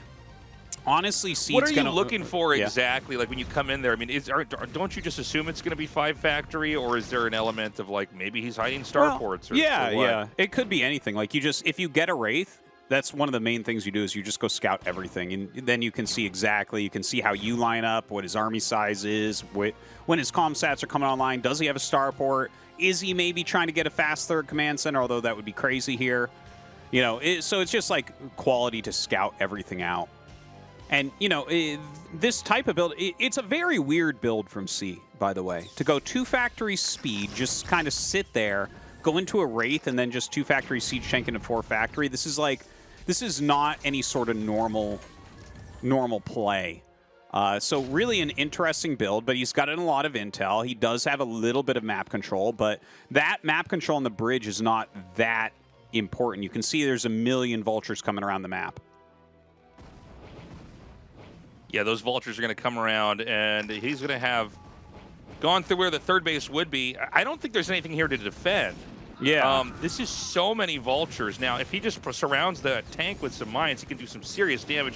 He also now will just start to target down all these SCVs, so never mind. He's not going to go for the tanks at all. He's just going to wipe out maybe half the workers, maybe a little bit more than half that were over here. But all his vultures are gone. So is there going to be a counter punch coming here from C now? Well, 100% you need to do some sort of counterattack. Like, if your opponent sacrifices that many units for that much economy, you have a bigger army. This is not rocket science. You have a larger army than your opponent. These are not rocket scientists, Tastosis. Yes, they certainly are not, and you can see that because they aren't attacking. Because it's like, okay, he gave up. You know, that was a good 24-ish supply that's gone now. So C really should be going around a different side of the map and trying to do some sort of pressure, some sort of attack. And he's like running around, laying some mines. He's continuing to focus on holding the center, which I guess is okay. But like, if he just would start moving his army around, you know, I feel like he would be able to get something done. Now, he does scout that third base. It is a relatively quick third base here for Speed.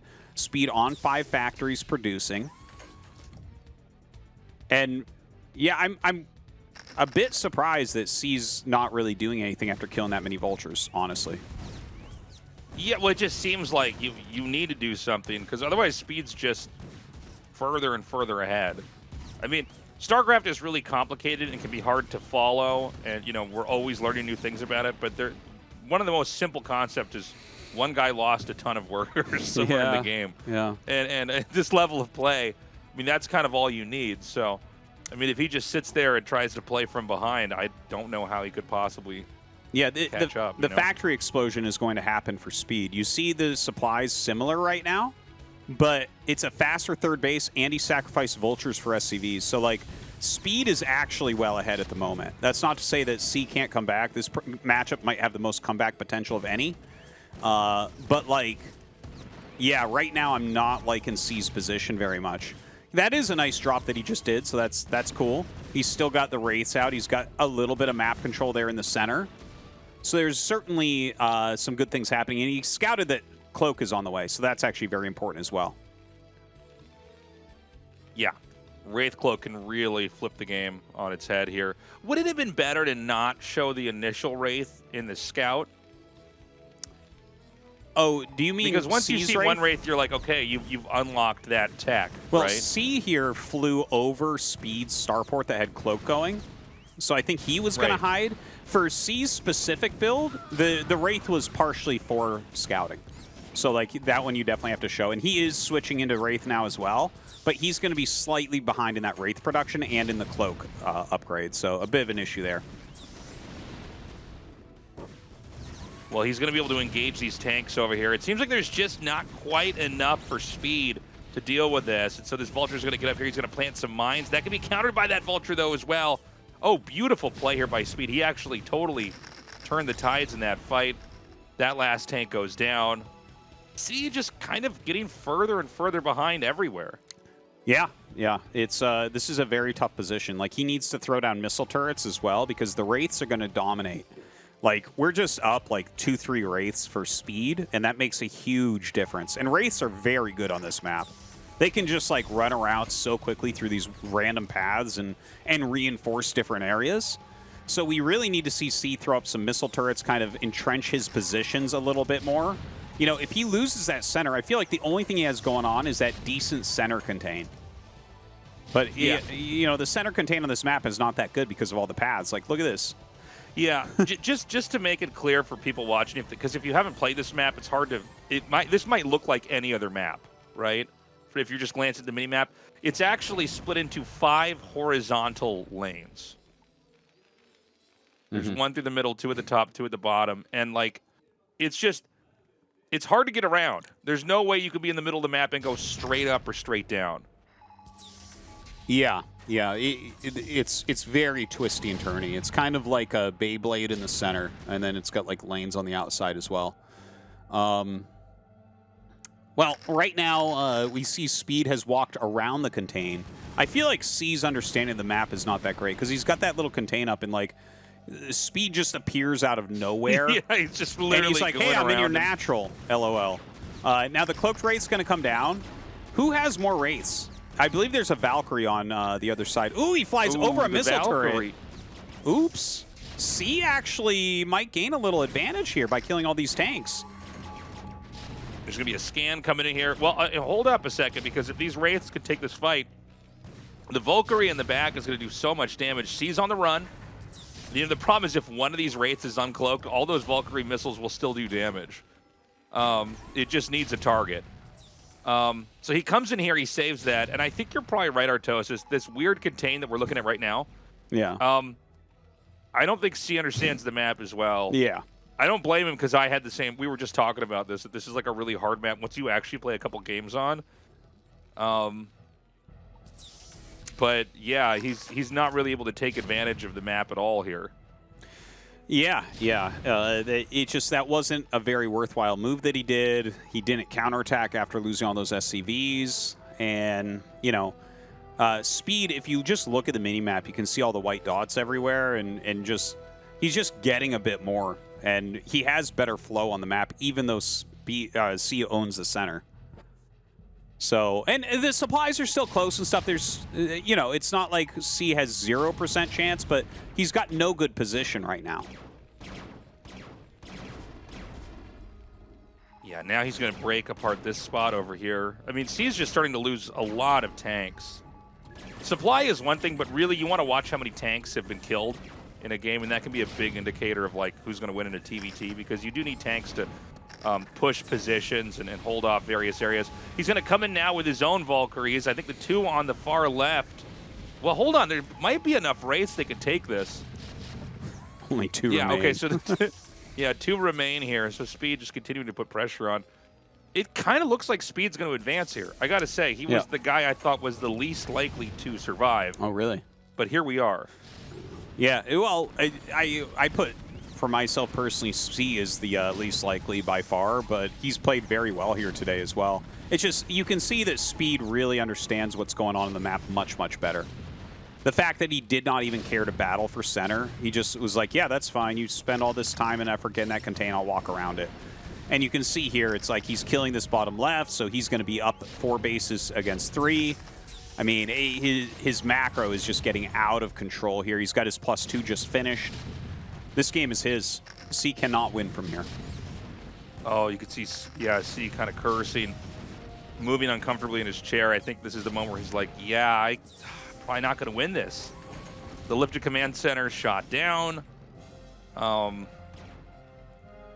mean, this is wild. It's crazy to me that Speed actually survives this. By the way, just looking at this map, going big picture for a second, it seems like all these bases in the middle are so punishable. Yes. You know what I mean? You can be besieged up so from punishable. behind. Yeah, yeah. Like you have these 4 bases on the left and 4 on the right, but everything else I feel like can be contested very easily in the matchup. It actually makes the map really interesting. There's so, like, the amount of command centers that you have to end up lifting off on this map in TVT, just everyone has multiple command centers in the air on fire is what my TVTs have looked like. It's just craziness attacking everywhere. GG. GG. And that is going to be Speed winning the group. You can see just how happy he is. Congratulations to Speed, man. He has really put in the time, the effort. Everyone knows he's got the skill, and now he's shown it, advancing in first place in a very tough group. Yeah, that was cool to see. Really held his own there against C. Kind of a crazy game that he had against Best. I did feel like Best played worse than he normally does, but yeah, this is a cool upset in the round of 24. I thought it was going to be kind of a straightforward day, right? Mm-hmm. Either Best or Action get out first, and whoever didn't get out first is going to get out second after that. But instead, it's going to be Speed moving on. We're going to go to an interview in a sec here and see how he's feeling. But so far, Group D has been crazy. We got 2 more games left, and we have a lot of good players who are not going to move on here. Yeah, that's going to be a crazy loser match, man. I'm very happy for his speed, though. That's amazing to see. And honestly, C is playing well today, so who knows? This whole group might just be full of upsets. Getting a quick shot here of the push earlier. So this is where, if you look at the mini-map, because I think this is super important, C seems to think he has a contain here. But I feel like he hasn't played enough games on the map. Yeah. That's kind of a bad way to lose, because it's like, well, this is something you're supposed to figure out pretty quickly. As soon as someone does this move around to you one time, literally my first TVT, I set up tanks there, and someone moved around and just punished me, and I was like, oh, okay, there's no value to that, or very little value. There is some value to it, right? Like, the quickest route you control, okay, that's good, but you have to be so aware of all the other locations. So, I mean, yeah, there's just not much else to say. It did seem like he wasn't that good at the map. No matter how good you are at StarCraft, you have to sit down and really learn the map, because otherwise things like this are going to happen. He clearly thought that he was going to have a lot more map control and that this center position was going to be something that had to be respected, and Speed just never engaged with it. And because of that, vultures were getting inside, expansions and killing stuff off. Tanks were then looping around, and it just seemed like, had C played a tighter game, it would have, been a different result. We're going to go to that interview now.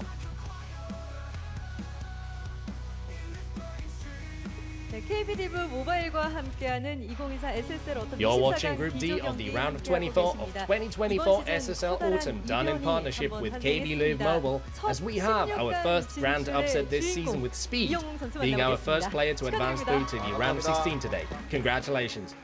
Thank you. Speed, when I asked you what was different about you now and the Speed from season 11, you were very humble in saying you can now play well for 15 minutes and not just 10. With your late game macro today, there have been comments this is a new age for Terran. You have gotten so incredibly strong and advanced to the round of 16 for the first time in your life. I would love to hear how you're feeling right about now. I'm at a loss for words. I don't know what to say. What's going through your head, Speed? This is my first time going to the round of 16 in all of those 10 years. I'm just shocked. I can't express this with words. All throughout, you never gave up on StarCraft, you kept practicing, and all of that must be flashing before your eyes now. But the round of 16 is not the end. I wonder what awaits you further down the road. Many people were taken aback by how strong you've got. In the match against Best, likewise, you showed very solid, safe, mid-game macro. Did you expect to play a Protoss in mid-game? Did you prepare for that? All of my opponents would have expected me to do something in the early games, so I kept practicing for the later stages. When playing this map, instead of going for a timing, I should go for upgrades, was the advice I received from Stalk. So I tried playing that upgrade style, it seemed it would work, and so I played it today. It seemed like the damage Best did with his Dark Templar drops was immense. But regardless, you managed to buy time with your own dropships and by staying active with vultures. And you did try playing that upgrade-based macro style. What was going through your mind then? I was preparing for Dark Templar and Reaver, and still I took a lot of damage. I thought to myself, wow, am I losing like this again? But at the same time, I felt it might still be doable. I focused and managed to win because I used the vultures well. We could see that active usage of vultures in the winners match TVT against C as well. Just as you showed great mid to late game in the match against Protoss, we could see your speed in the TVT as well. You stayed one step ahead of C at all times. You gathered your wraiths quicker too. What was the TVT like? I hardly lost TVT games whenever I practiced, so I just felt confident. I saw that he was going for wraiths, and as soon as I saw that, I figured I would win the game. 준비를 좀 잘해서 이겼던 것 같아요. 준비를 얼마나 I think I won 철저하게 because I had 해왔는지가 prepared well. 정말 여지없이 느껴지는 24강 이영웅 선수의 You must have 경기가 prepared so 아니었나 well 싶습니다. indeed. Your games today felt 4티어가 very 1위 진출을 sound. 사실 이게 정말 To be 쉽지 frank, 않은 for a 결과인데 tier 4 player to 이영웅 advance in 선수가 first 이번 place, 새롭게 that's not an 시작하는 easy task. SSL에서 정말 In 본인의 this 무대를 좀 fresh 만들어갈 SSL 준비를 that 끝마치신 것 we have 같아요. starting, 더욱더 좀 기대가 it could be a 되는데요. fitting 어떠신가요? stage for you. I'm looking forward to seeing that. What do you think? 가티어로 올라가면서 좀 부담이 좀 심했거든요. 16강 When I advanced in the K-League rankings to God tier, it was burdensome. I knew I had to advance to the round of 16. My wife said if I don't make it, I might as well not go back home. 오늘 또 이제 Oh, 부산에서 the burden 올라왔는데 has been lifted then. 이렇게 내려갈 수 있을 것 같습니다. Yes, I came here from Busan. Now I can return home comfortably. Understood. The coming group selection will be quite an important step for you as well. I wonder what you'll come prepared with. I'll prepare even harder for the round of 16 and I'll try to get to the quarterfinals. Your colleagues were full of energy today, giving you their support. Do you have any words of thanks for them or your fans? Or what they can expect from you?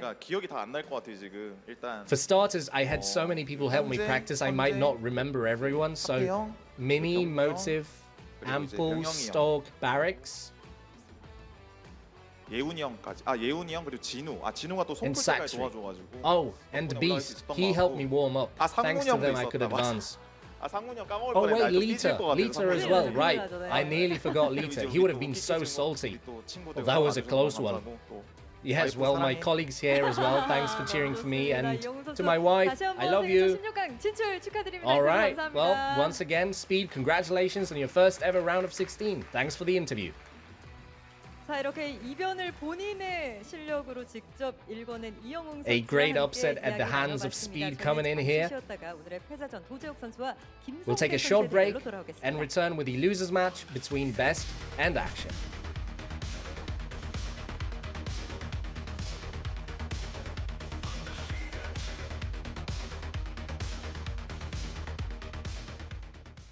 틀에 박힌 건 그만. 구속은 사양할게. 부담 없는 게 좋아. 통신을 내 방식대로. Live my life. Live M.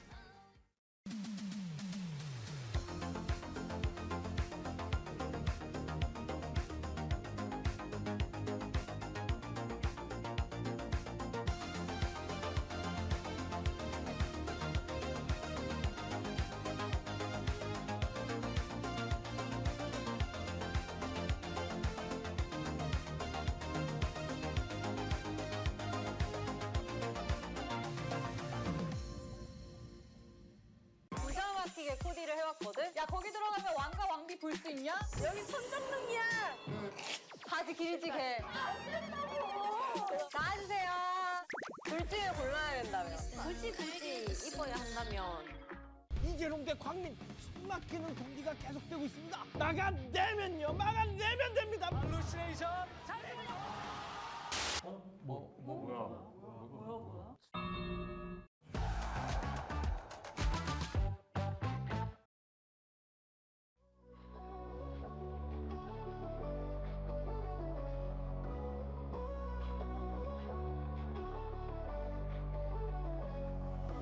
Twist and turn, it's all a blur. In this maze, can't find the cure. Playing tricks inside my head. Round and round, just like you said. Lost in thoughts we can't contain. Heartbeats fast, a winding train. Those little pieces fit but break. Nothing's real, for heaven's sake. Mind game echoes in my brain, whispering I'm not insane.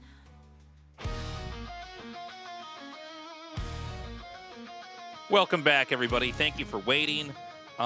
This might be the craziest match yet. I can't believe it's going to be Action here going up against Best. I mean, these guys are both so good. We have these guys in the round of 8 all the time.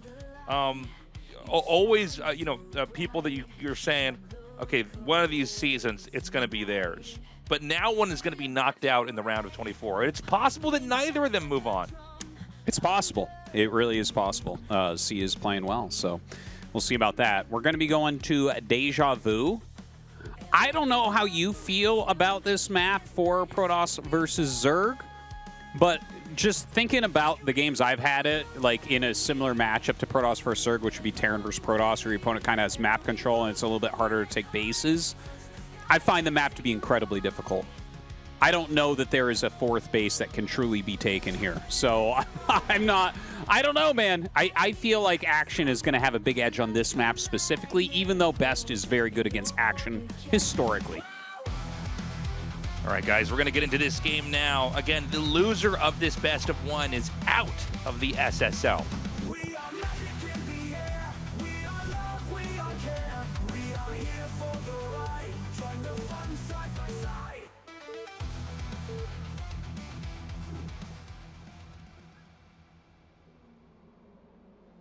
Okay. We have Action here at the top left, and we have Best in the top right on our map, Deja Vu. This should be a good one. I don't know if you have a favorite or someone you think is going to take it, Tastosis, but I really couldn't tell you who's supposed to win here. Well, I think, historically, Best is pretty good against Action, but as I said, I think the map is a hard one when your opponent has map control. It's so wide open up top. I'm really not sure how you're supposed to, play a longer macro game here. It feels like if it's like normal openers, I feel like Action should have just kind of an edge, having that high ground and a lot of Hydras up there and kind of just denying Best from playing a longer game. Yeah, I will say I think that Lurkers are really, really punishing on this map. I mean, we know Lurker contains in general are good, but it's a really tough map to kind of get out of, to get through the center if the Zerg does any kind of Lurker contain. I'm not saying that's what is going to happen this time around, but definitely something to watch out for. Well, right now, Best going around for a bit of a scout. Looks like he is going to go Forge and second scout here. So not going for any sort of early Zealot pressure or anything like that. And in the meantime, Action, yeah, it looks like he's going to go Hatch first. Is this a map you can cannon rush on or no? Yes. Yes, oh, you okay. can. You can cannon rush right by the gas. And so... I mean, he would just. I think this is almost certainly going to be a cannon rush game. I think for a lot of the players, you just look at the, can you cannon rush or not? And if so, just go for a Forge opening. You can go Forge opening and not do it. Here we go. He's going to move up here now. Oh, he messed it up. Yeah, Action sent that drone out, which I feel like we don't see that often. That was like a scouting drone. I think he was specifically looking for the cannon rush to block it, and he caught the probe as it came in, so it couldn't do the moves it wanted to. Actually, one thing to mention, I think that Best has the highest rate of cannon rushes in ASL. Oh, is that right? I'm fairly certain. I know we went for a few seasons where we were barely seeing them, and when we did see them, it was almost always Best. So I think this is just some hard counterplay against something that he knows that Best does like. Well, the build will pretty much be unaffected. I mean, if you can't get it off, you just go right into normal play. But it's cool to see Action basically just hard counter this. I do feel like we should see that a little bit more. Because, cannon rushing for the Protoss is actually really easy.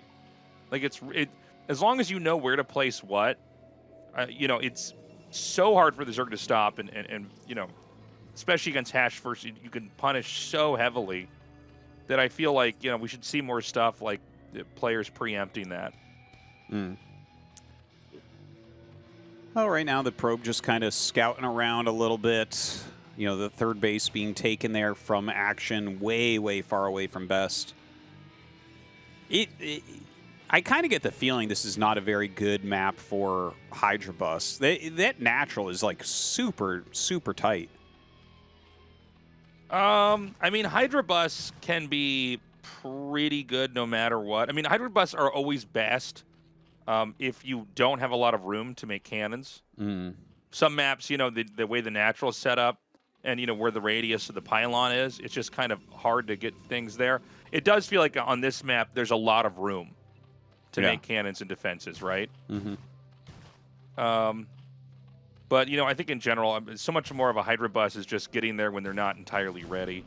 He's going to kill that probe, and this was killed early enough that you kind of don't know what's going on still. You'd always want to keep that alive for longer. But it is layer tech here. Yeah, and, you know, obviously he knows there's not going to be any sort of bust coming up or anything. He has his own Stargate and a very quick Citadel there as well for best. So, yeah, it looks like a pretty standard opener thus far. Yeah, going into Spire now. We don't have any weapons upgrades, so this looks like it's probably going to be Corsair DT of some sort. If you see the weapons, I mean, the weapons upgrade will eventually come, but when you see it very early, it means like, okay, it's going to be speed lots with +1 attack, but oh my god, he's just going to run the Lings right in. Is he just, oh, he's just going to get inside the main, what? He almost kills that probe. Only 2 get in. Is this truly worth it? No, I mean, I think this is pretty good. I think it's great to get in there and just see what they're doing. You know, the main is big enough that, in theory, if you had a Dragoon, you could kill off the Overlord before it ever got in there. People don't make Dragoons that often, but there are some plays where you just make 1 Dragoon, and then you don't know what's coming, right? So, in this case, I think the fact that he doesn't see that the air weapons is being upgraded, he saw that the Forge wasn't moving, he should know this is a DT opening. Yeah. Yeah, for sure you're right about that. Even with the Templar Archives and the Gateway being made at the Natural, like, he should just know. It kind of makes sense, too. The third base is, distance-wise, very, very far from the Natural. The furthest of any modern map that I've seen. So, kind of makes sense to me that you would go for a DT opener here. You know, you can... It's just going to take longer to, like, reinforce an area, for instance, if the Overlords have been killed off. So the Corsairs are going to take out this first Overlord. Now, I don't think the DT will necessarily do that much, but it gets kind of scary if you get a couple DTs on the map, and suddenly the Zerg can't really assert himself very often. We got that ground weapons upgrade coming here. And so... you know, I think action, especially in that Ling Scout, was pretty huge. He should be safe versus this. The 2 DTs are out. Now, one thing about DTs is, like, I know earlier in this broadcast I was talking about how if you do a DT drop to the Terran, if the Terran's ready, it's probably not going to do that much. For PvZ, the DT you can be ready for the DT and it can do devastating damage. It's insane because it one-shots Lings and drones. And you know, it's a good fighting unit. Now, this is terrible for best. Yeah. Okay, so as you can see, he sees that this is coming, but these DTs are still going to get a lot of kills. The fact that he lost the Corsairs is huge because now there's air dominance. He basically threw the 2 DTs away. I think he should have at least ran back with 1. Now the mutas are out. I mean... I can't believe what I'm seeing here. Yeah. Why would you sacrifice multiple Corsairs to kill 1 Overlord and then just right-click your DTs in? It feels like a lot has gone wrong here for Best now. Action is super far ahead. Is Best just not playing very well today? What is going on with him? Well, he's definitely playing poorly today. I mean, this is one of the core things you need to watch for is that they don't strong arm you, with Muta play and Scourge play and start to wipe out your Corsairs because you just lose control of the game. I guess he's going to come up here and cast Storm on this. Ah, wow, that did a lot of damage. Yeah.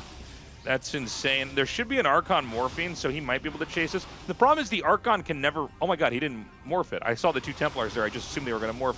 The issue is that the Archon can never catch the Mutas. Yeah. If you're really good at controlling, you can just play keep away forever.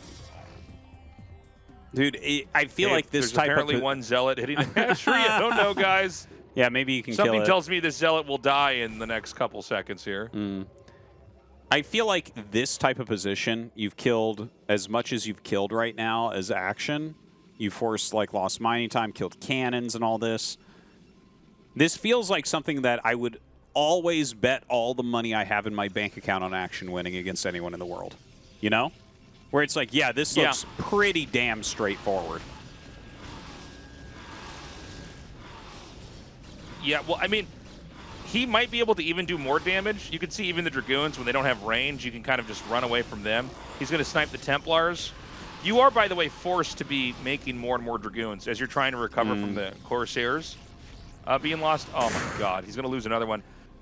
And that's another problem for the Protoss is you want Dragoons last. If you have to get a bunch of Dragoons early on, you're not going to be in a healthy spot. You need Templars and other stuff. But the only way to stabilize is to keep making Dragoons out of your gateways while you're trying to get the Corsair count up. The number of Corsairs that have been killed, I think it's like 4 or 5 now. This is just a very, very bad game from Best. There's no other way to put it. Yeah, and even though he's taking damage on these mutas, I don't think it matters at all. His economy hasn't been hurt at all. He's killing countless probes, cannons. He's killing the High Templars that come in for the storms every single time.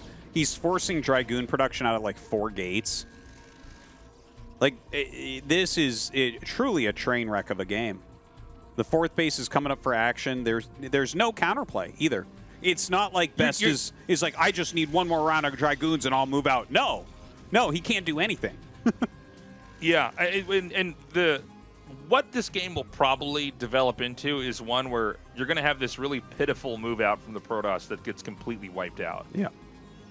Like, there's not a whole lot else to say. Like, the damage is probably almost fatal at this point in time, especially when you consider its action. Yeah. You know, behind the keyboard here, where you know his macro is going to be really spot on. He's going to be continuing to take the map. And, I mean, the probe count's got to be so low. At this point in time, he's abandoned making Corsairs, by the way. He's basically just going to try to hang on with Storm and Dragoons. He's got 4 gates. And at this phase of the game, he should have 8. And a Robo started. I don't even think there's a Robo in this game yet, which means literally if there's even one Lurker, he can't move out and fight it. Well, unless he wants to waste his few Psy Storms to kill a Brood Lurker, to which Hydras would just kill you. I mean, it's just, he's so dead right now. Yeah.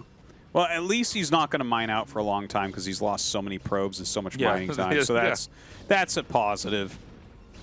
I'm watching this cannon miss the egg that it's trying to kill. This I want to pour bleach into my eyes and never see again. This is just. Yeah. I mean, this actually reminds me, like those 3 Corsairs being suicided on the Overlord.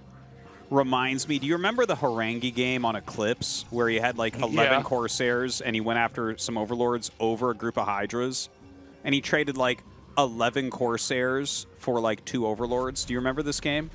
Yeah, I do remember this. Whenever anyone talks about anything concerning Protoss, I just think back to that game and I'm just like, yeah, that's a pro gamer.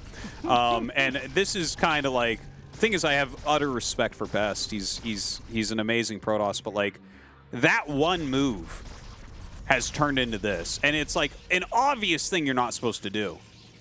You know, it's like you don't just attack with 3 Corsairs, dude. As your second Corsair is coming out, Scourge are hatching. You know, and then you kind of sit back and build your Corsair count. Everyone knows this. Terran players know this, well, so I don't know what the hell he was doing. You can't lose Corsairs early on. Yeah. Just like, you know, the Zerg, if they make, any set of units, you can't just throw them away. This Forge is going to go down. Look at the Sim City here. These Dragoons, how are they ever going to get out to fight these Lurkers? You're going to have to kill the Gateway and Pylons. Don't worry, the Lurkers are going to do that. Yeah, the Lurkers will eventually tear this down. Action's going to be maxed out pretty soon, and basically all he has to do is make this, like, endless gauntlet of Lurkers and Lings, and it's just, you're never going to get out. This is an old style of play. We have seen it used where people put a hatchery out there as well. That seems to be not really used very much anymore. It seems to be kind of a win more move, but it takes so long to actually push out with this kind of stuff. And keep in mind, you can just snipe the Observer with the mutas if you're fast enough, and they have to make another Observer. He's going to send the Scourge in, takes that out, no problem. Even keeping his mutas back so they don't take more damage. Man. And when you get the Hive and you get that Adrenal upgrade, oh my god. It's gross. Why did he even go Hive? He's like clowning on him now. Yeah. I mean, good storms on the mutas for sure. You know, deals a lot of damage with those. The lurker spread is going to take a while to get through. And if you just look at the minimap, you see there's unlimited units. Like yeah, I mean, we've said so many times the game is over. I'm looking for more creative ways to say it. You know what I mean? Yeah. I'm going to just go to like a foreign language dictionary and just start reading in every language. Like when you start an iPhone for the first time and it says hello to you in every language, I'm going to say the game is over in every language at this point because it's all that's left to say, man. I just want... there's nothing left to analyze. Funny too. As you watch this, you can get the impression, well, maybe Protoss is going to break through, but what you don't see is this wall of Zerg that is just, you know, eventually when it gets close to the thing being broken, you send everything else you got and you overwhelm it, and he just doesn't have enough storm. Yeah, doesn't have enough anything. He's down like 40 supply. Yeah. It's craziness. You're never supposed to be down that much supply against Zerg. And then it's early in the game, too. And all this because he wanted to attack with 3 Corsairs for some reason. Yeah, you need to keep those Corsairs back. Once you see the mutas are in the game, you have to go commit to making more Corsairs, probably get air weapons as well. If they just stick with Scourge, you can hold off, but you might be hit with mutas later on. And you can see this ring of lurkers. It's never going to get broken. And, you know, keep in mind, he can even collapse back onto the high ground where the Dragoons have a chance to miss from low ground to high ground. Yeah. There's nothing worse than when Dragoons are missing shots because they fire so slowly. Yeah, they are truly terrible at firing uphill. The lurker count is super, super high. Action, you know, a pretty straightforward game for him. I'm sure he came in with all sorts of thoughts about, okay, how do I beat best here? You know, this is very important and everything. But this is probably going to be the easiest game for Action this season. I think so. Well, I mean, he won it when he killed the Corsairs, and that's why the late game looks so weak. I mean, basically the mutas were able to abuse so many probes that now there's no way to have... Whenever you look at games like this, you're like, how do you stop this? It's that you never let the game get to this point. Yeah. What's happening now doesn't really matter because the game was won when the Corsairs were picked off early on. Well, it's such a basic thing. He's going to just reset the position. He's going to run in with the lurkers now. Oh, my God. It is such a sad feeling when you're Protoss and you have a game like this. GG. Okay. You know, I feel like this game was on par with the Motive game. Where it's just like, come on. Yeah. Come on. You know, it's wild to see Best make a mistake like that. This was much worse than, like, he played okay against Speed, I think. Maybe it wasn't his best game. But that's like, I'm trying to think how far down the ladder you have to go to find a Protoss that doesn't know not to hold back at 3 Corsairs. And I'm not even sure what the answer is. No, it's very basic. No, you're 100% right. It's weird to see him do that. I don't know why. Like, we know there's going to be Scourge on the map. Yeah. You know there's the risk of mutas on the map. Like, you need to be safe. Yeah. Get 1 to 2 Overlord kills and get back home. Get over that cannon. Yeah. And wait, you know, but I don't know. You know, we've had disappointing games from Best. That is by far the most disappointing one I've seen from him in a long time. Guys, we're going to go to a short break. We'll be right back.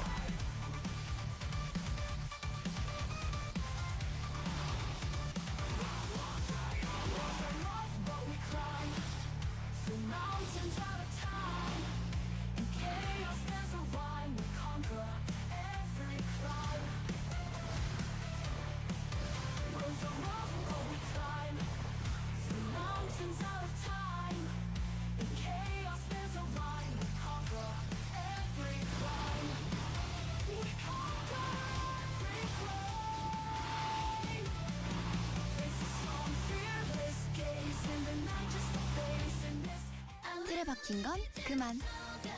구석은 사양할게. 부담 없는 게 좋아. 통신을 내 방식대로. Live my life. Live M.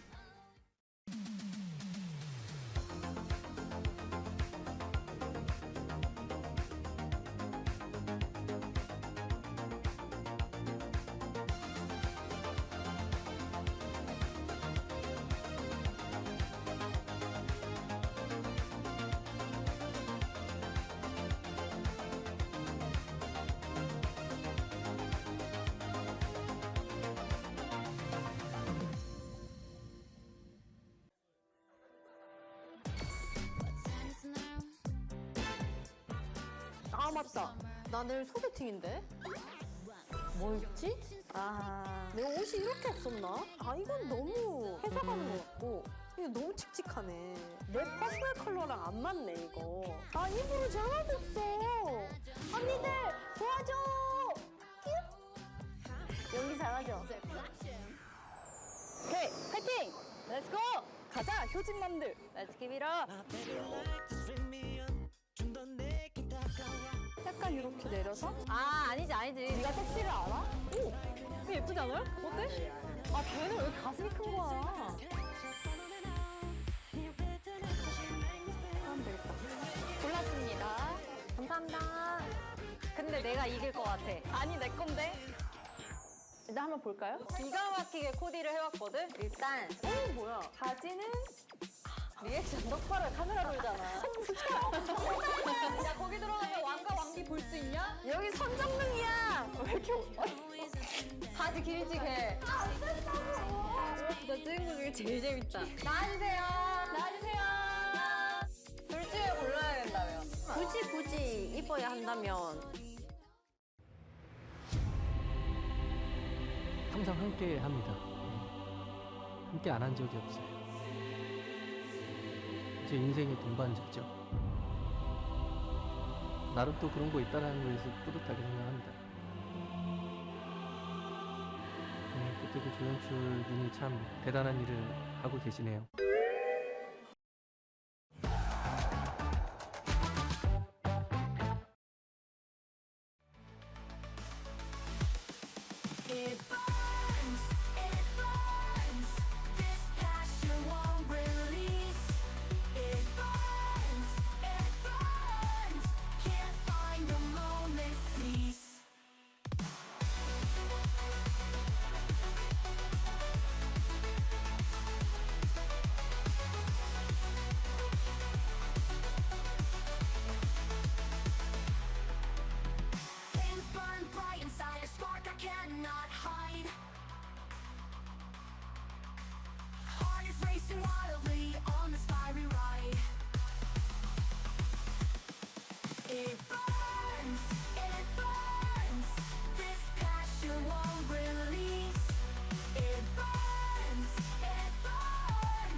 Twist and turn, it's all a blur. In this maze, can't find the cure. Playing tricks inside my head, round and round, just like you said.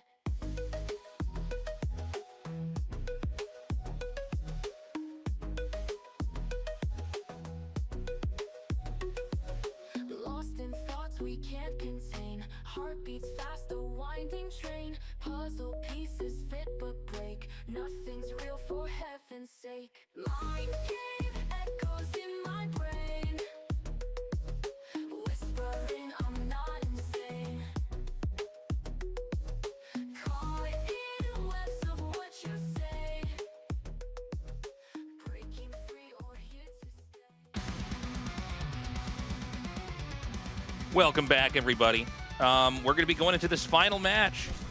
Action versus C. This is going to be a rematch. Keep in mind that C did win with that Goliath build. It worked, but what else does he have up his sleeve? Does he have enough different TVZ approaches to take Action on? Because I think it's fair to say that if these guys play like 100 games, I think Action wins the vast majority of them. Yeah. But it's always the first couple games where you might be able to come out with some kind of a strategic edge or a different looking build order or some kind of crazy cheese.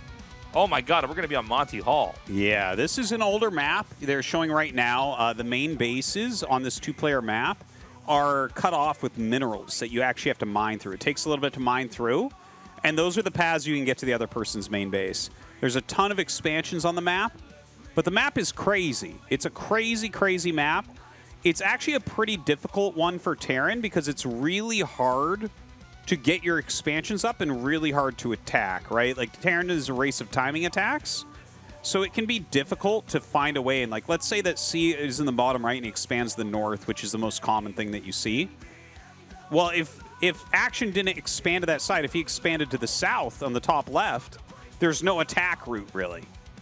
And so it becomes kind of difficult in that way. I'm surprised that C didn't actually veto this one, but...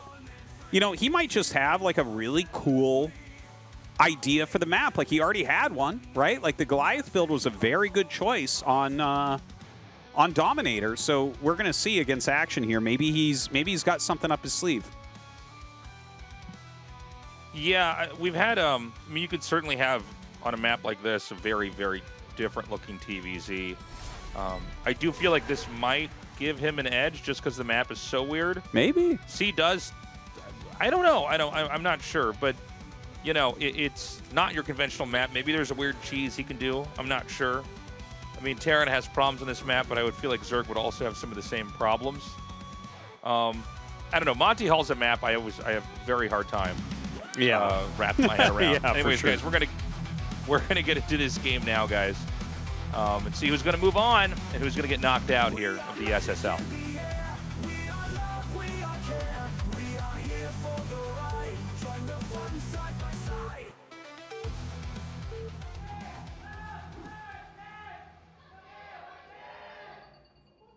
Okay, so we have C in the top left and Action in the bottom right.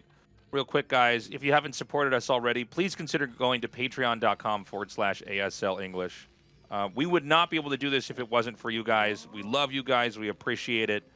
And we hope to keep the history of StarCraft alive forever and ever. Yeah, thank you very much, guys. You know, I think it will stay alive forever, honestly. You know, we're seeing at this point in esports and in games in general, I've been thinking this is going to be the case, like a return to quality. You know, for a while there, it felt like we had a ton of shit games that were coming out and having a lot of players for a while. And it doesn't feel like that anymore. I really feel like everything's kind of returning to, like, okay, people like really good games, people like hard games, you know. It's not just the new flavor of the week is going to be what it is. And, you know, Brood War is the true essence of that, of just a high-quality game that I think can stick around forever. I agree. You know, it's getting better with age. I think they've come out with a bunch of great maps, you know, ones that allow for more standard play so the newbies can pick up games on them. But also, we have crazy maps like this one that should make for games that are going to be very different. And so, you know, it's hard to emphasize, if you haven't been to Korea, how big StarCraft is.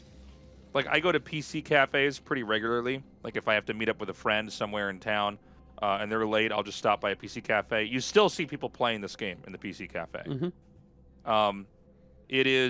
You'll see people watching it on their phone when you're on the train. Yeah. Everybody knows about the game. It's a great game, you know, and so it's cool that we're able to still do this and even do it, even though Tastosis isn't in Korea anymore. That's right. That's right. Yeah. Well, it's truly an international game, Tasteless. Yeah. As you know, living over in Canada right now, I get a lot of the Korean players when I hit them. They're like, "Oh, lag." I said, "Buddy, this game was made in America, all right?" You're the one lagging. Yeah, you're the one lagging. It's not me. That's so funny. Yeah. By the way, early command center here to mine out the minerals. Mm-hmm. This is actually kind of a smart approach. You'd mine Yes. out these small number of minerals and then just lift this and pop it over to the side. This is a really smart build. You're right. Yeah, I really like this. Instead of just popping it over and, you know, maybe having some annoying things, losing some mining time in that regard. You are going to lose some because you're going to have to float it eventually, but you're going to be able to mine that out very cleanly. Obviously, this is a map you want to go command center first on, unless you're doing some sort of, like, you know, like a vulture drop is like, okay, you could do something like that too. But if you're going to expand, you got to do it right away. So we're going to be going into a macro game pretty quickly here. You could see that he's going to, it looks like, oh, he's actually going to push one SCV through here. Let's see what he wants to make over on this side of the map. And it's funny because depending on where you mine out certain spots, you could have very different games. You know, you could mine out a spot that's going to connect you to them, or they could, and like in this case, they're both going to be on opposite planks of the map. Yeah. I wonder... Excuse me, I wonder what type of build C is going to go for, because I don't think he'll play SK Terran. I think it's just going to be too hard here. It could be a Goliath build again. I could see him, like, rushing to Valkyrie. That seems like it could be a possibility. I don't know, yeah, though. I mean, I think Valkyrie and maybe Bio, but I don't know. I mean, I think Goliath build also could work. It does feel like you can kind of play keep away a little bit more. Yeah. Versus Goliath. I mean, I think that the Goliath build is really strong on maps where you can turtle, and then you have a very straightforward push you can try to pull off. Mm-hmm. I wouldn't try... I wouldn't... rather... I wouldn't mind an attempt into a Valkyrie mech build, but most of those start out as Bio. So I don't know how you would pull that off.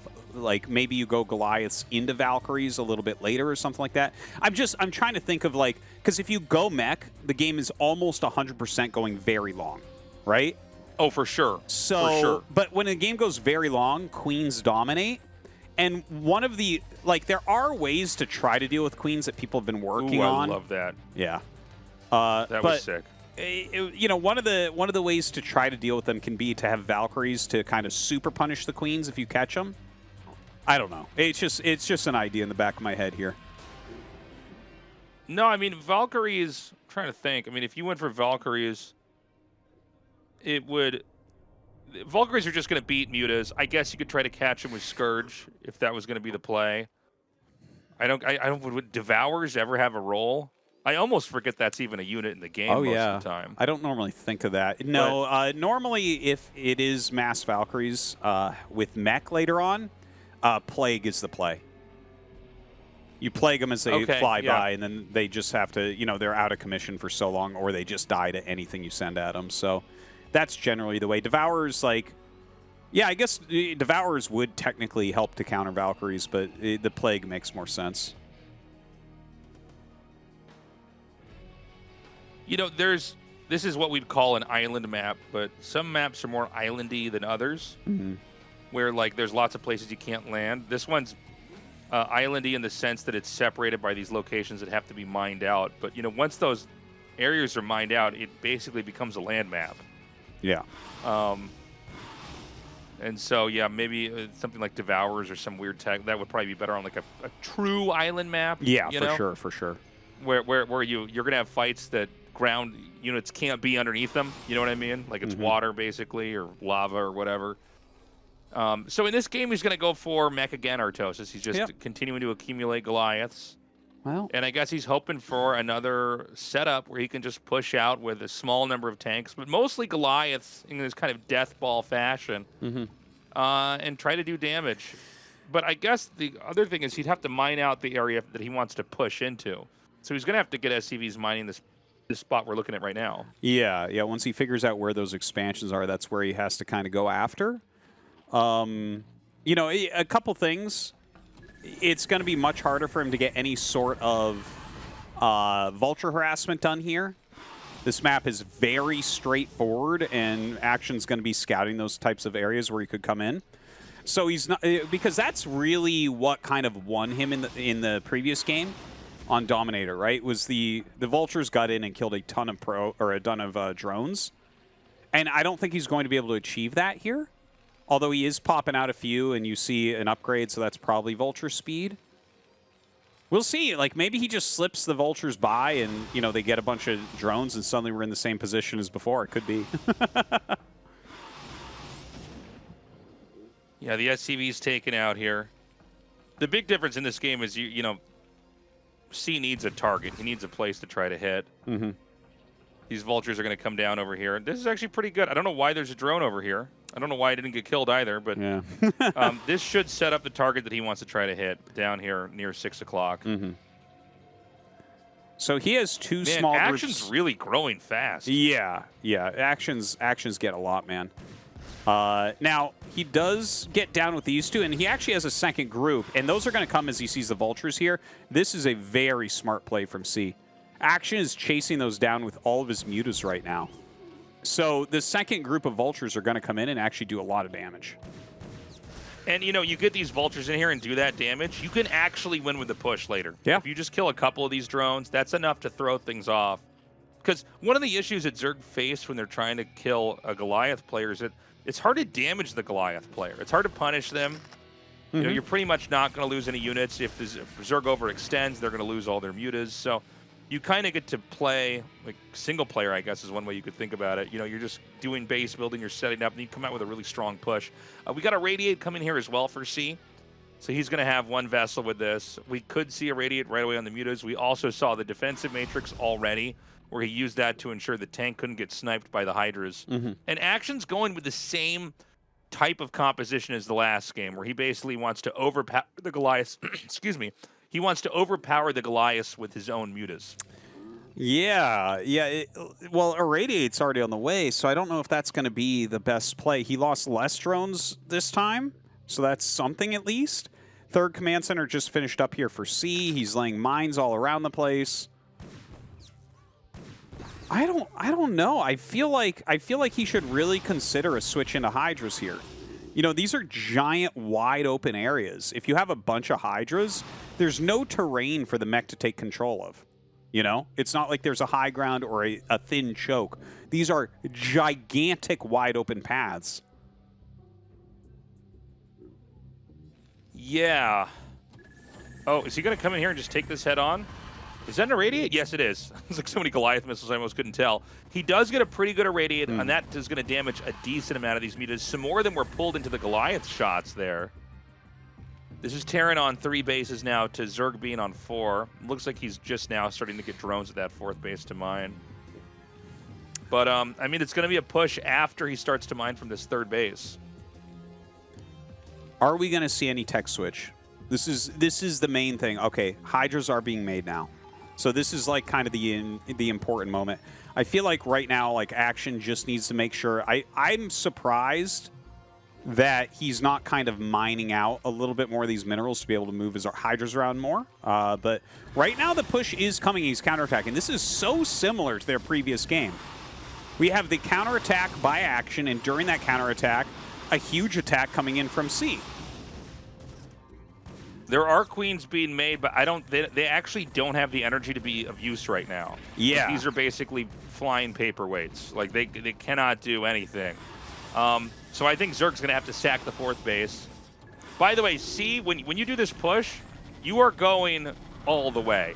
This isn't one of these moments where you kill a base, you go back, and you get more ahead. You're really just trying to get to the point where you can run them over. And so this is why Action is just basically sandbagging with all of these sunken colonies here. He's just going to make as many as he can to try to buy time. The command center goes down, so C right now is basically on 1 functional base. The mutas are turning around. Keep in mind that he can't reinforce with more Goliaths because the mutas would intercept that on their path.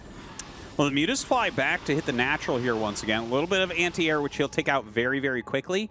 The Queen's still not ready. It takes a couple minutes for the Queens to gain the energy they need. So not quite ready for those Broodlings. But if he can Broodling those tanks and just have some Sunkens up, he's still got 3 mining bases. C has 1. Yeah, I mean, that's really the issue is that, you know, you took that 1 base out, but it's pretty genius from Action to basically not mine out these other minerals. It's hard to fit your army through there and get over there, and the Sunks are just out of range. He's going to eventually get those through, but now the Mutalisks are coming back. And you have to think this whole time on all these bases, Action's been making more and more units. It's 150 energy for Brutaling. Oh my god, he's going to get the tanks. Not even. Not even. He's going to go right into this location here. Yeah. He's just got too much. This game's over. Yeah. Yeah. Even with that Irradiate, not really doing enough. You know, the Broodlings are going to be ready momentarily. He's killing off basically every Goliath. He already killed 2 command centers. C's got nothing left. Not a terrible plan by C, but you're right. Keeping those mineral patches up kind of slowed the push a bit as well. C really needed to push that as quickly as possible. Yeah, he might have even been better had he pushed through the bottom and just gone for the bases there. Yeah. Pushing into the main was not that helpful, to be honest. Well, he never really got there. Can't you hit... where the Zerg's 4th base is, couldn't you have hit that with tanks from where the Zerg's 2nd base is? Close to. Or is it... I mean, they're right next to each other. So, you know, you kill one, then you kill the other, basically. And I think he could have killed both, but the fact that Action went down 2 routes and stalled out with Sunk-ins, and, you know, he is getting up into Queens and doing these huge counterattacks, I think Action did play this correctly. There's just not as much mobility on this map. You could see on Dominator, you know, C was able to just continually push in. Just like, go, go, go, go, go. And these Broodlings, this is just going to wipe everything out. Hitting tanks. And, yeah, I mean, at this point in time, I think C knows there's literally just no way to recover here. As the mutas fly back, there'll be more than enough to clean up the very small Goliath count. Good choice, Broodlinging the Goliaths there, letting the mutas clear everything else out. Very well played by Action. C had a good day, though. You know, you can't really complain. I think that that was pretty solid. Best kind of the upset of the day. But Action here has really recovered against this Goliath build. It was basically the exact same build from C, by the way. He did the exact same thing twice. They both tried the same stuff, just on a different map. And I mean, I think C came in looking pretty good. I mean, he knows how to win, you know, but I think Action's just more of a solid player. And then, you know, Best didn't play well today. The games were just not good. No, they certainly were not. And, you know, C is sitting here. He's trying to get back into it. He did remake this command center. And he's got some Goliaths. He's remaking his 3rd. But it's like 3 base nonstop. Plus now Queens are out, getting value. Very, very tough one. Okay. You know, it's funny. I think C is kind of like letting the game run its course right now. He's going to see if he can't recover here. I thought that we were going to see him tap out, but I guess you might as well fight for your life, right? That 12 o'clock base almost mined out, by the way. Yeah, so is the main. You know, if he could have killed like 1 more base, I'd give him a chance. As is, you see now Hydra's being added in, so the very heavy Goliath Irradiate composition is not going to fare as well against them. If he does realize this, he'll get back into some siege tanks as well, but that's where the Queens really shine also. It's an okay standing army for C still. And, you know, it's funny. Mech looks really strong and, like, untouchable until you have this mixture of the right number of Hydras and Mutas. And then it's like you either don't have enough on the ground to fight the Hydras, you don't have enough in the air to fight the Mutas. And so we've got this fight coming down here. Now, I don't know about Action engaging right over here. I think he should have brutally into each of these tanks and then come in and attack. And instead, it's like he's kind of lost all the Hydras, and now there's not that many Mutas out. In fact, he kind of messed this up. I think there was a much better executed play here. Yeah. And I think Action kind of maybe resting on his laurels a little bit here. Yeah, does feel that way a little bit. I agree. If you delete the siege tanks a little bit more efficiently, make a few more Hydras, you're going to bust through really quickly. It's just, for Terran Mech, it's, you know, in every matchup, it's about having a critical mass of tanks. That's just basically what it is. Do you have enough tanks to pulverize your opponent's army? Because the rest of the units are just support units. There's 2 types of units for Terran. There's tanks and things that keep tanks alive. Yeah. So, I mean, Action kind of messing that up. This game's going to go on. I do think it's really tough for C to recover, but yeah. I mean, the easiest way to, you know, to lose a game that you're winning is to throw your army away, which is what we saw Action do. I do also feel like Action isn't really growing the way that he should. Like, post-push, like, where's your 4th base? Why don't you take another base? All you have to do is expand a bunch. It's hard to get Goliaths and tanks around the map.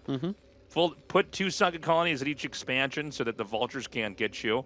And there's no way that the Zerg is going to catch up. Now we have a command center from the main floating down here, and it's going to be Terran on 4 bases, basically, to Zerg's 3. So, I mean, Action's not out of the woods yet. Yeah, it's funny because I literally called him as the winner. Because I was sure that he was just about to leave the game, right? Like, well, no, you were right. It looked like that. C lost his entire army. There's queens out. There's mass muta. He has one command center, right? Barely mining, and it's like, okay, yeah, this game's over. But after that wasted army from Action, the fact that Action is not expanding at all, suddenly C is eclipsing him in supply. He has 2-1. You know, he has some mines out. He has pretty good defensive positions. The queens are regaining energy. I still think that Action can take this, but suddenly I feel like a goof, right? I'm like, oh, I guess not. Okay, I should have believed in C all along. It might be worth it for Terran to upgrade EMP, because when the queens come in, you can just fire one EMP, and then they don't have Broodling anymore. Yeah. Where if you try to use a Radiate on them, they will always get the spell off. That is true. If they come in clumped, because sometimes what they'll do is they'll clump them up and then they'll, you know, clone them, like shift deselect Broodling, shift deselect Broodling, so on and so forth. Against that, EMP is really good. I've actually seen Speed, who won the group tonight. I've seen him do that before on ladder. It's a really interesting play. By the way, we don't talk about this ability that often, but there is Parasite from the queens, so that gives you vision of that unit. There is an upgrade that the medic can get called Restoration, which can eliminate Parasite. I don't know if we're going to see that upgraded. If they Parasite you in your Protoss, you just have to throw that unit at them. Except that they're going to have vision of you the whole game. It's super annoying. Yeah. If you're playing mech, normally you just like let the unit die. You're just like, whatever. Yeah. Getting Restoration mechs right now doesn't make sense. Yeah, it costs too much to try to fix it. It's better to ditch the unit. Takes some time. Okay, we got another push coming out here. Yeah, that and push. Again, let's not count C out. I mean, this could be enough. Yeah, this is another thing, by the way, that you can use the Parasite for. It gives you that vision, so you can actually shift deselect all your queens on Broodlings near that unit. But there we see he gets a couple off. Does end up running away for a moment. Dude, I don't know about this. I don't know about this from Action, Tasteless. Like, he's attacking with a chunk of his army. C's attack going towards him looks much more serious. Is C going to win this game? I mean, we got to see how many good Broodling shots he can get, but I mean, we already saw a lot that were spent at this expansion, which is kind of an irrelevant part of the map now.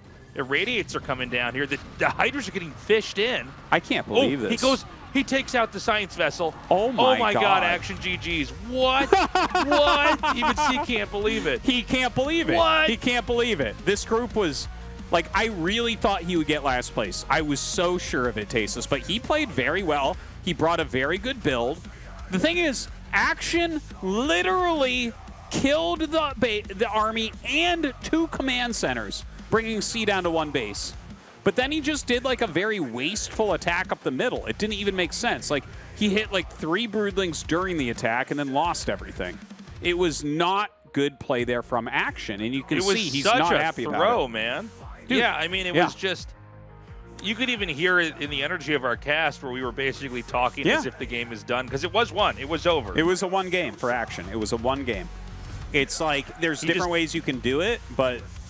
Yeah, I think they're actually going to show that exact attack. So the Korean commentators definitely agreeing with us on the assessment of this situation, right? So he had 3 queens. He could have just brutally each tank and then attacked with everything. Instead, he lets the Hydras run in. So there are the queens. And, you know, think about it like this. The Goliath is not going to be able to fire on the ground and shoot air at the same time. Yeah. He's also letting these mines hit him. Okay, so watch. He's brutally 2 tanks, 3 tanks, but already the tank shots had done their damage. You want to get the queens in there way ahead of time.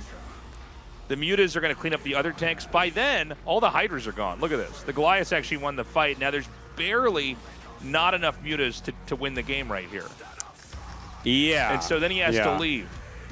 And honestly, if he Broodlings the tanks and then this additional group of Hydras gets rallied up, and he Broodling, even if it's just 3 tanks, he had 5 queens. But even if he only Broodlings 3, and he waits for the group of Hydras, and he just orders that differently, he busts that expansion 100%. 100%. So definitely a mistake. Let's go to the interview with C.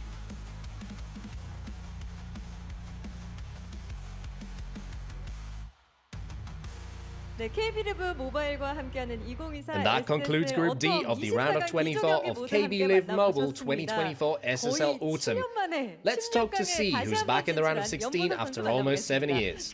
Congratulations. Thank you.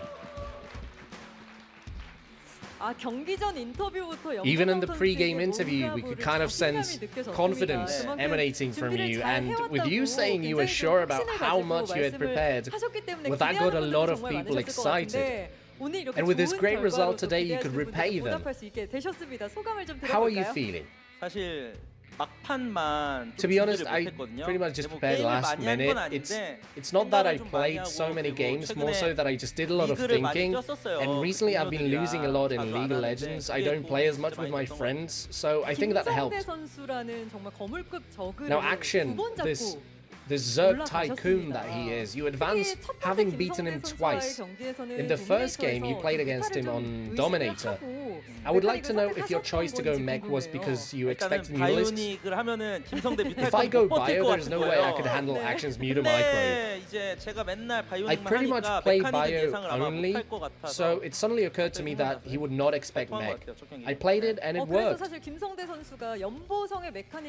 I guess many people thought perhaps Action could lose to your mech twice today in that last game, the elimination match. It felt like you were almost in a trance from the mid-game onwards. Here it was all about the map veto. I thought we would be playing on Pantheon, but luckily Monty Hall is a map I had played a lot back in the day, so I figured I have a chance. I think Action just messed up the map bans. If we played on a 4-player map, I would have had a hard time. I would have probably played Bio then. I got lucky. Your knowledge of Monty Hall saved you there, so even though you got hit pretty hard in the mid-game, you endured until the end to claim victory. You chose to go for an attack straight into the Zerg main through the center, but that got stopped.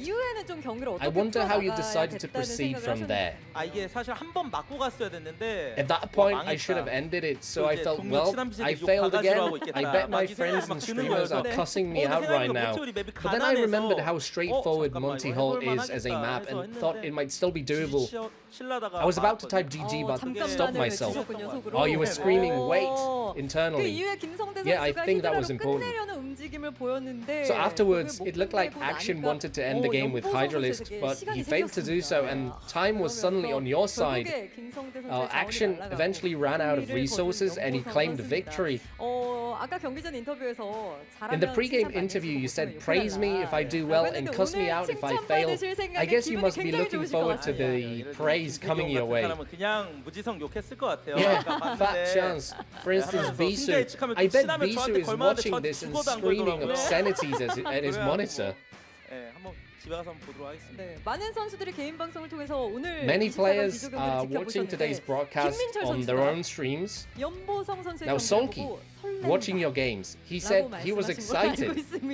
Well, of course he's going to pick me no matter what, I know that too. What can I do? He just does so well, he's different. But you've been in Action.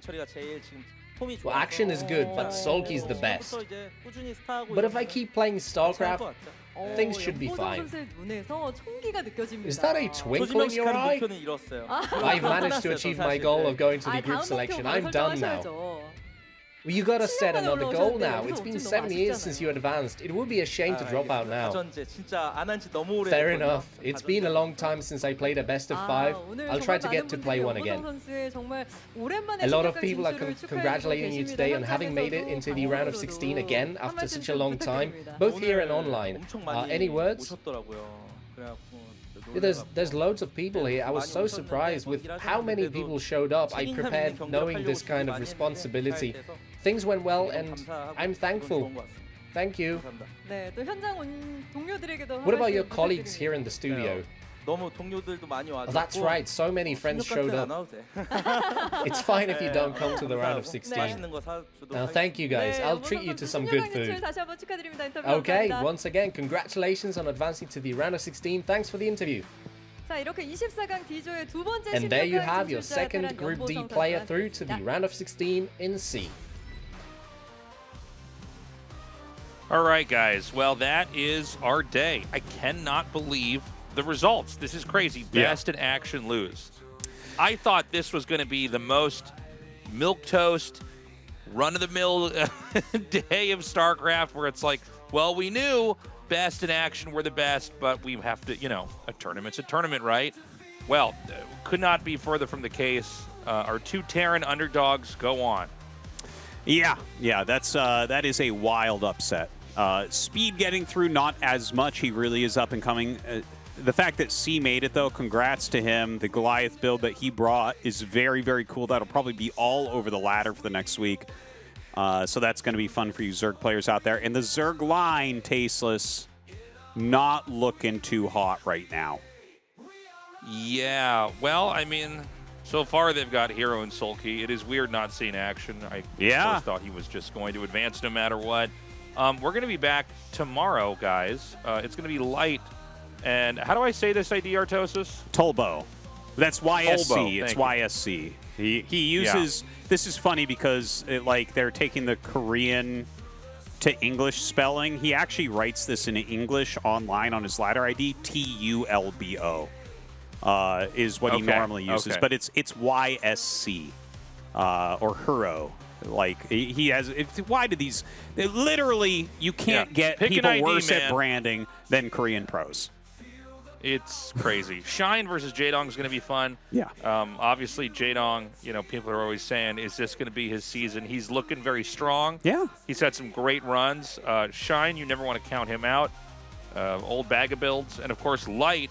I mean, he's supposed to get out first, right, Artosis? Oh, for sure. He's certainly the strongest. But I would be shocked if one of our Zergs didn't get out. YSC is very good, but Shine and Jaedong I both put above him by a good margin. Yeah. So it's going to be fun. Again, probably going to get yet another Terran advancing here. A lot of Terrans so far in the round of 16. Going to be a lot of TVTs, Artosis. I'm excited but about hopefully that. Shine or Jaedong or maybe even both will advance. Yeah, it's a possibility. Honestly, at this point, I would give up Light to get both Shine and Jaedong. Like, that's a trade I would do if we're talking about our baseball cards or whatever. I'm like, yeah, I'll give you a Light for a Shine and a Jaedong. Even though Light's my favorite card, like... at this point, for you know the stability of the tournament, I want Shine and Jaedong in there. They're two of the most exciting Zergs out there anyways. I think it's a possibility, especially Shine beating Light. To me, that's a real possibility. Well, guys, that's all the time we have for today. Thank you so much for joining us, and we will have Group E out right away. Bye-bye.